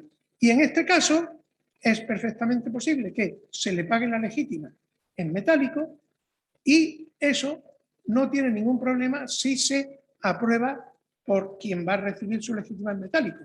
Pero como esto es factible que no se produzca, entonces la ley decía antes, tiene que someterse a una aprobación. Si no se aprueba por todo, hay que someter a la decisión del juez. Ahora se permite que la pueda aprobar, se pueda aprobar por el notario. Esta aprobación, pues, es muy importante. ¿Por qué? Vamos a ver. Primero, a mí me parece que el 843, para interpretarlo correctamente, hay que prescindir de su literalidad. Es decir, la partición a que se refieren los dos artículos anteriores, que no se sabe porque no dice las particiones, sino la partición a que se refieren los dos artículos anteriores, lo cual, como decía Martínez Sánchez, implica una cosa importante, que es solo la partición que practican los hijos, no la que hace el contador partidor con facultades para pagar legítimas en metálico, porque esto es absurdo que se tenga que someter a ninguna aprobación. Cuando hay una partición hecha por un contador partidor facultado para decidir el pago de legítimas en metálico, que se tenga que someter a la aprobación, solamente se puede decir al absurdo del reglamento hipotecario en la reforma que se hizo del artículo 82 que lo pide y que es un precepto que hay que acabar con él, porque no tiene ningún sentido, puesto que una aprobación hecha por un contador partidor con facultades para pagar legítimas en metálico. Segundo, no es una partición, ni es necesario que hagan la partición. Lo único que tiene que aprobar el notario en este caso es la liquidación de la legítima que se le hace al que la va a percibir en metálico. Por lo tanto, es perfectamente posible que no se haga partición. Es perfectamente posible que los 5 hijos que están de acuerdo con su madre viuda en seguir en comunidad y que al díscolo se le pague su legítima en metálico, se le pague la legítima, se la parte, adiós muy buenas, y ellos pueden seguir perfectamente en comunidad hereditaria sin necesidad de hacer la partición. Por lo tanto, lo que se aprueba que es la liquidación de la legítima que se practica, no la partición. Se puede hacer también la partición, pero no es necesario hacerla y el precepto será mucho más útil si no se hace. Pero es que además hay otra cosa, que aquí esto tiene mucho interés, y es que esta partición, sin embargo, el que no sea una partición completa, no quiere decir que el notario no deba hacer unos cálculos completos de partición, porque el notario, por ejemplo, tendrá que ver el inventario completo de toda la herencia, tendrá que ver todas las deudas, tendrá que ver todas las donaciones que se han hecho en vida a cualquier persona, legitimario o no legitimario, para practicar la computación. Y una vez que haga todo esto, podrá fijar cuál es la legítima y decir, la legítima está bien hecha. Y naturalmente que aquí la labor del notario cuando aprueba esta partición, entre paréntesis, que no es partición, que la liquidación de la legítima que se paga en metálico, supone mucho más que ver las meras formalidades, sino entrar también un poco en el fondo del asunto. El tercer punto es el contador partidor dativo. El contador partidor dativo tiene una importancia trascendental. ¿Por qué?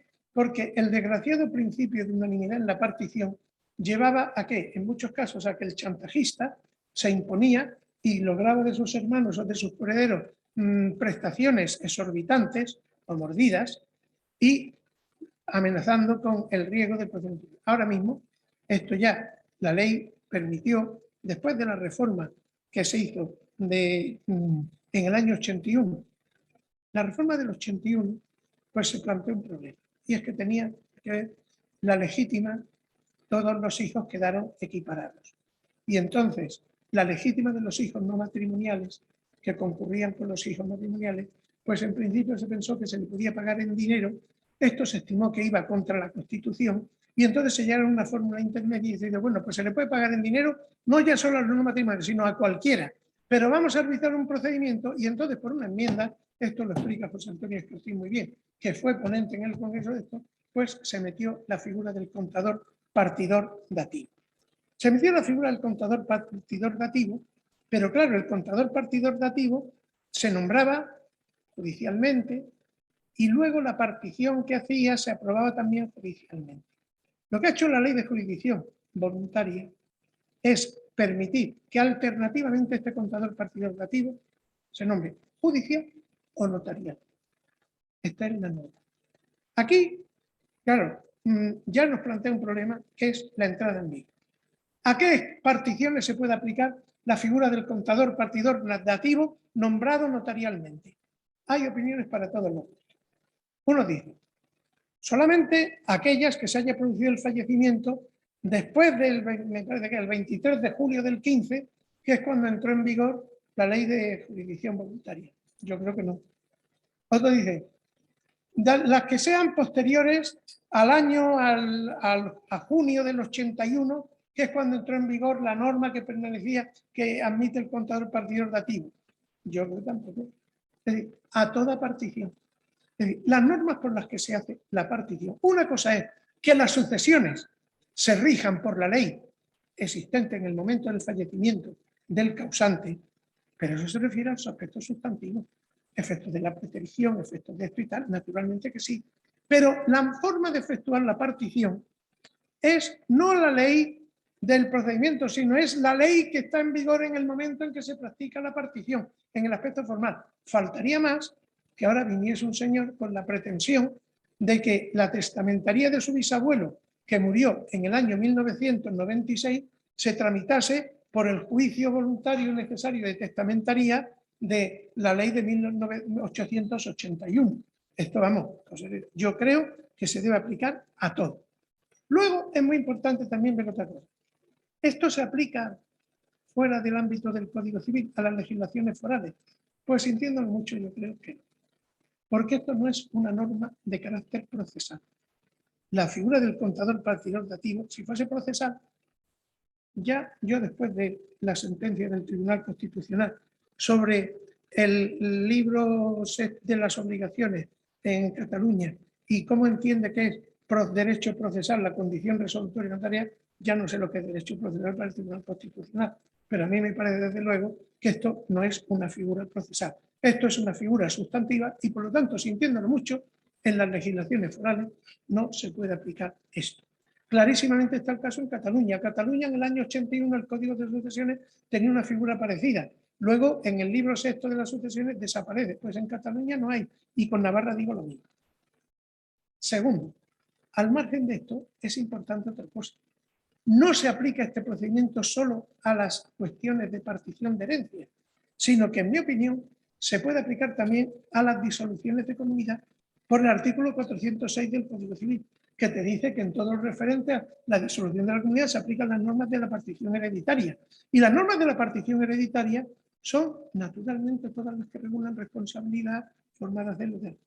También a los gananciales. La liquidación de los gananciales del 1410, el 1400 dice que se aplicarán supletoriamente las normas de las particiones de herencia, lo cual a este precepto del contador partidotativo le da un campo amplísimo, porque siempre el cónyuge que se encuentra con el otro díscolo y si que no quiere meterse en el procedimiento judicial va a tener el procedimiento notarial, puesto que siempre tendrá como mínimo el 50%. Y en mi opinión también es aplicable a la liquidación de la sociedad civil por la remisión que hace el 1708. En cambio, no será aplicable nunca a las sociedades de capital, porque las sociedades de capital tienen su procedimiento especialmente previsto de convocatoria de la Junta para acordar disolución, nombramiento de liquidador, y en esas hay que atenerse a ellas y no se puede hacer otra cosa. Esta figura, ¿qué es? ¿Cómo se nombra liquidador? Se nombra de un modo muy automático. Los colegios notariales piden a los colegios profesionales, colegios de tal, una relación de los letrados. Y lo mismo que si se trata de un tema de peritos de otra cosa, pues la piden al colegio profesional. Y se hace un sorteo. Le toca al letrado número tal. Y a partir de ese momento ese tiene el primer asunto que se pida al colegio y los demás que van llevando por orden correlativo se les va asignando a cada uno de ellos. Esta partición después requiere, lo volvemos lo mismo, aprobación por todos los interesados o aprobación notarial. En mi opinión, yo me voy a referir a la aprobación notarial. La aprobación notarial, aquí sí es de una partición completa. ¿Y esta partición qué es? Pues la aprobación notarial, ¿qué es? ¿Una simple revisión de si el dado? No. Yo creo que aquí el juicio notarial que aprueba esta partición que ha hecho un contador partidor dativo no debe detenerse solo en el aspecto puramente epidémico y formal de que se han cumplido los trámites, sino que tiene que penetrar también en el fondo. Ver si los lotes se han hecho procurando la igualdad a que se refiere el 63, si se han hecho las valoraciones, si se han hecho todo eso, naturalmente que ahí puede entrar. Efectivamente, una vez que esta partición se ha hecho, ¿qué efectos tiene? Tiene los efectos de que es un documento público que se puede pedir ejecutivamente su cumplimiento. Y esto es importantísimo, porque sobre todo en aquellos casos, normalmente en la herencia, ¿cuándo no se ponen de acuerdo? Cuando hay un heredero fresco que ya tiene en su poder los bienes. Este que tiene en su poder los bienes le interesa muy poco que se haga la partición o que no se haga o que se demore 7 años, porque él sigue teniendo. En cambio, en el momento que se hace la partición, a partir de este momento, sí es posible pedir el cumplimiento y la ejecución judicial de esta partición con la entrega inmediata de los bienes y con todo eso. ¿La aprobación hace inamovible la partición? No. La partición esta se puede impugnar, por supuesto, obviamente. Pero ojo, que si la impugna, ya solamente vas a poder impugnarla si en temas de valoración, si se excede del límite del 25% de la rescisión por lesión. En todos los demás casos, lo tendrás a tu alcance libremente. No entramos en otras cuestiones, si quieren, lo dejamos para el coloquio. Muchas gracias, Ignacio, también por ilustrarnos como siempre. Ahora se va a celebrar el coloquio, dada la hora, además no hay muchas preguntas y vamos a ir contestándolas. A ver, la primera, entiendo que es para ti, Gonzalo.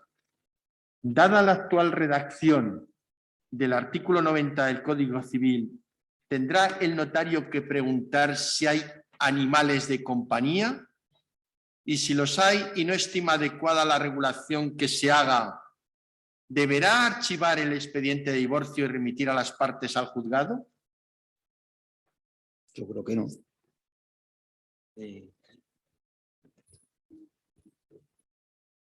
Sí. Yo creo que no. La siguiente pregunta.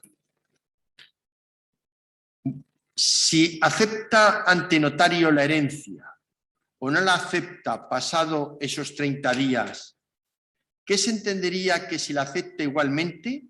¿Cuál es el procedimiento para que los demás herederos se adjudiquen sus legados en su caso o los bienes o derechos que les correspondan? Si este heredero no firma la adjudicación. Perdón, si acepta pasado los 30 días.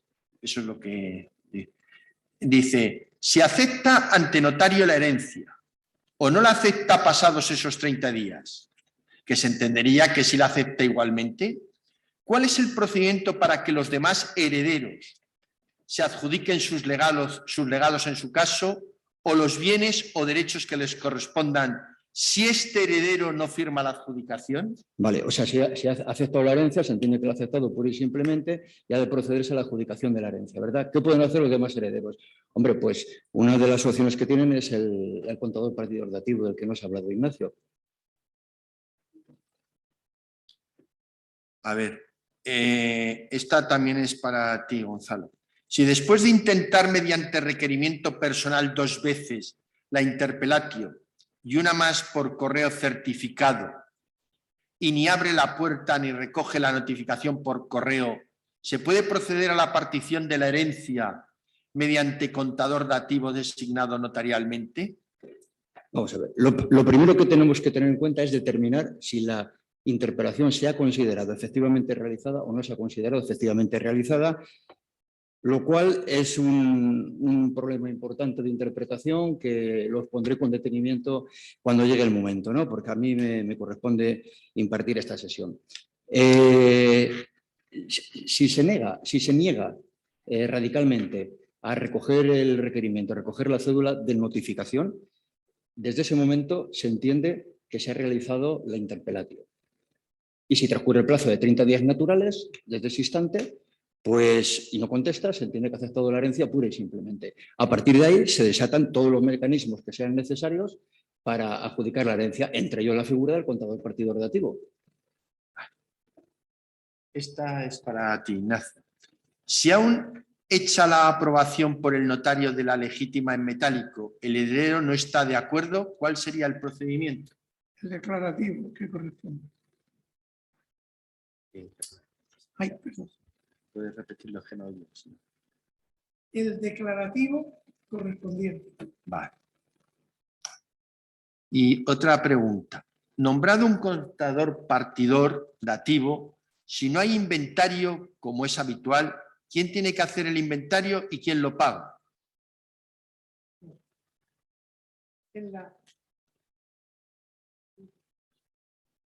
Vamos a ver. Si no hay el notario, para proceder al nombramiento de contador partidor dativo, hace falta un requerimiento, se tiene que asegurar de que esta persona es heredero, que tal, y se tiene que asegurar de que efectivamente hay las cuotas que exceden del 50%. Tiene que ver los títulos sucesorios. Y no tiene que ver más. Puede ocurrir que en ese momento el contador partidor dativo puede existir en una herencia con beneficio de inventario o sin beneficio de inventario. En ese momento él no sabe cuáles son los bienes. Y una de las labores que tiene que hacer el contador partidor dativo es proceder a la práctica del inventario, para lo cual tanto los que requieran el nombramiento como los demás tendrán que aportar los documentos correspondientes y los datos que sean. Pero no lo hace, es decir, que el notario es perfectamente posible que nombre un contador partidor dativo sin saber cuál es el inventario, porque el inventario será como una más de las operaciones particionadas. Sí.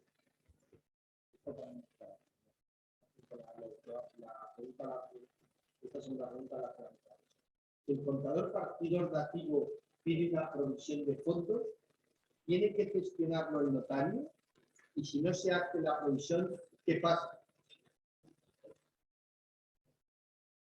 Ya ha finalizado, ¿no? Ah, perdón. Vale, perdón, gracias. Perdón a todos. La segunda pregunta de la misma persona es si el contador partidor dativo pide una provisión de fondos, ¿tiene que gestionarlo el notario? Y si no se hace la provisión, ¿qué pasa? Yo no creo que el notario la tenga que gestionar. Y si no se hace la provisión de fondos, pues no habrá partición. Como en todas las provisiones, si no se hace, no se pone uno a trabajar. ¿Alguna pregunta más?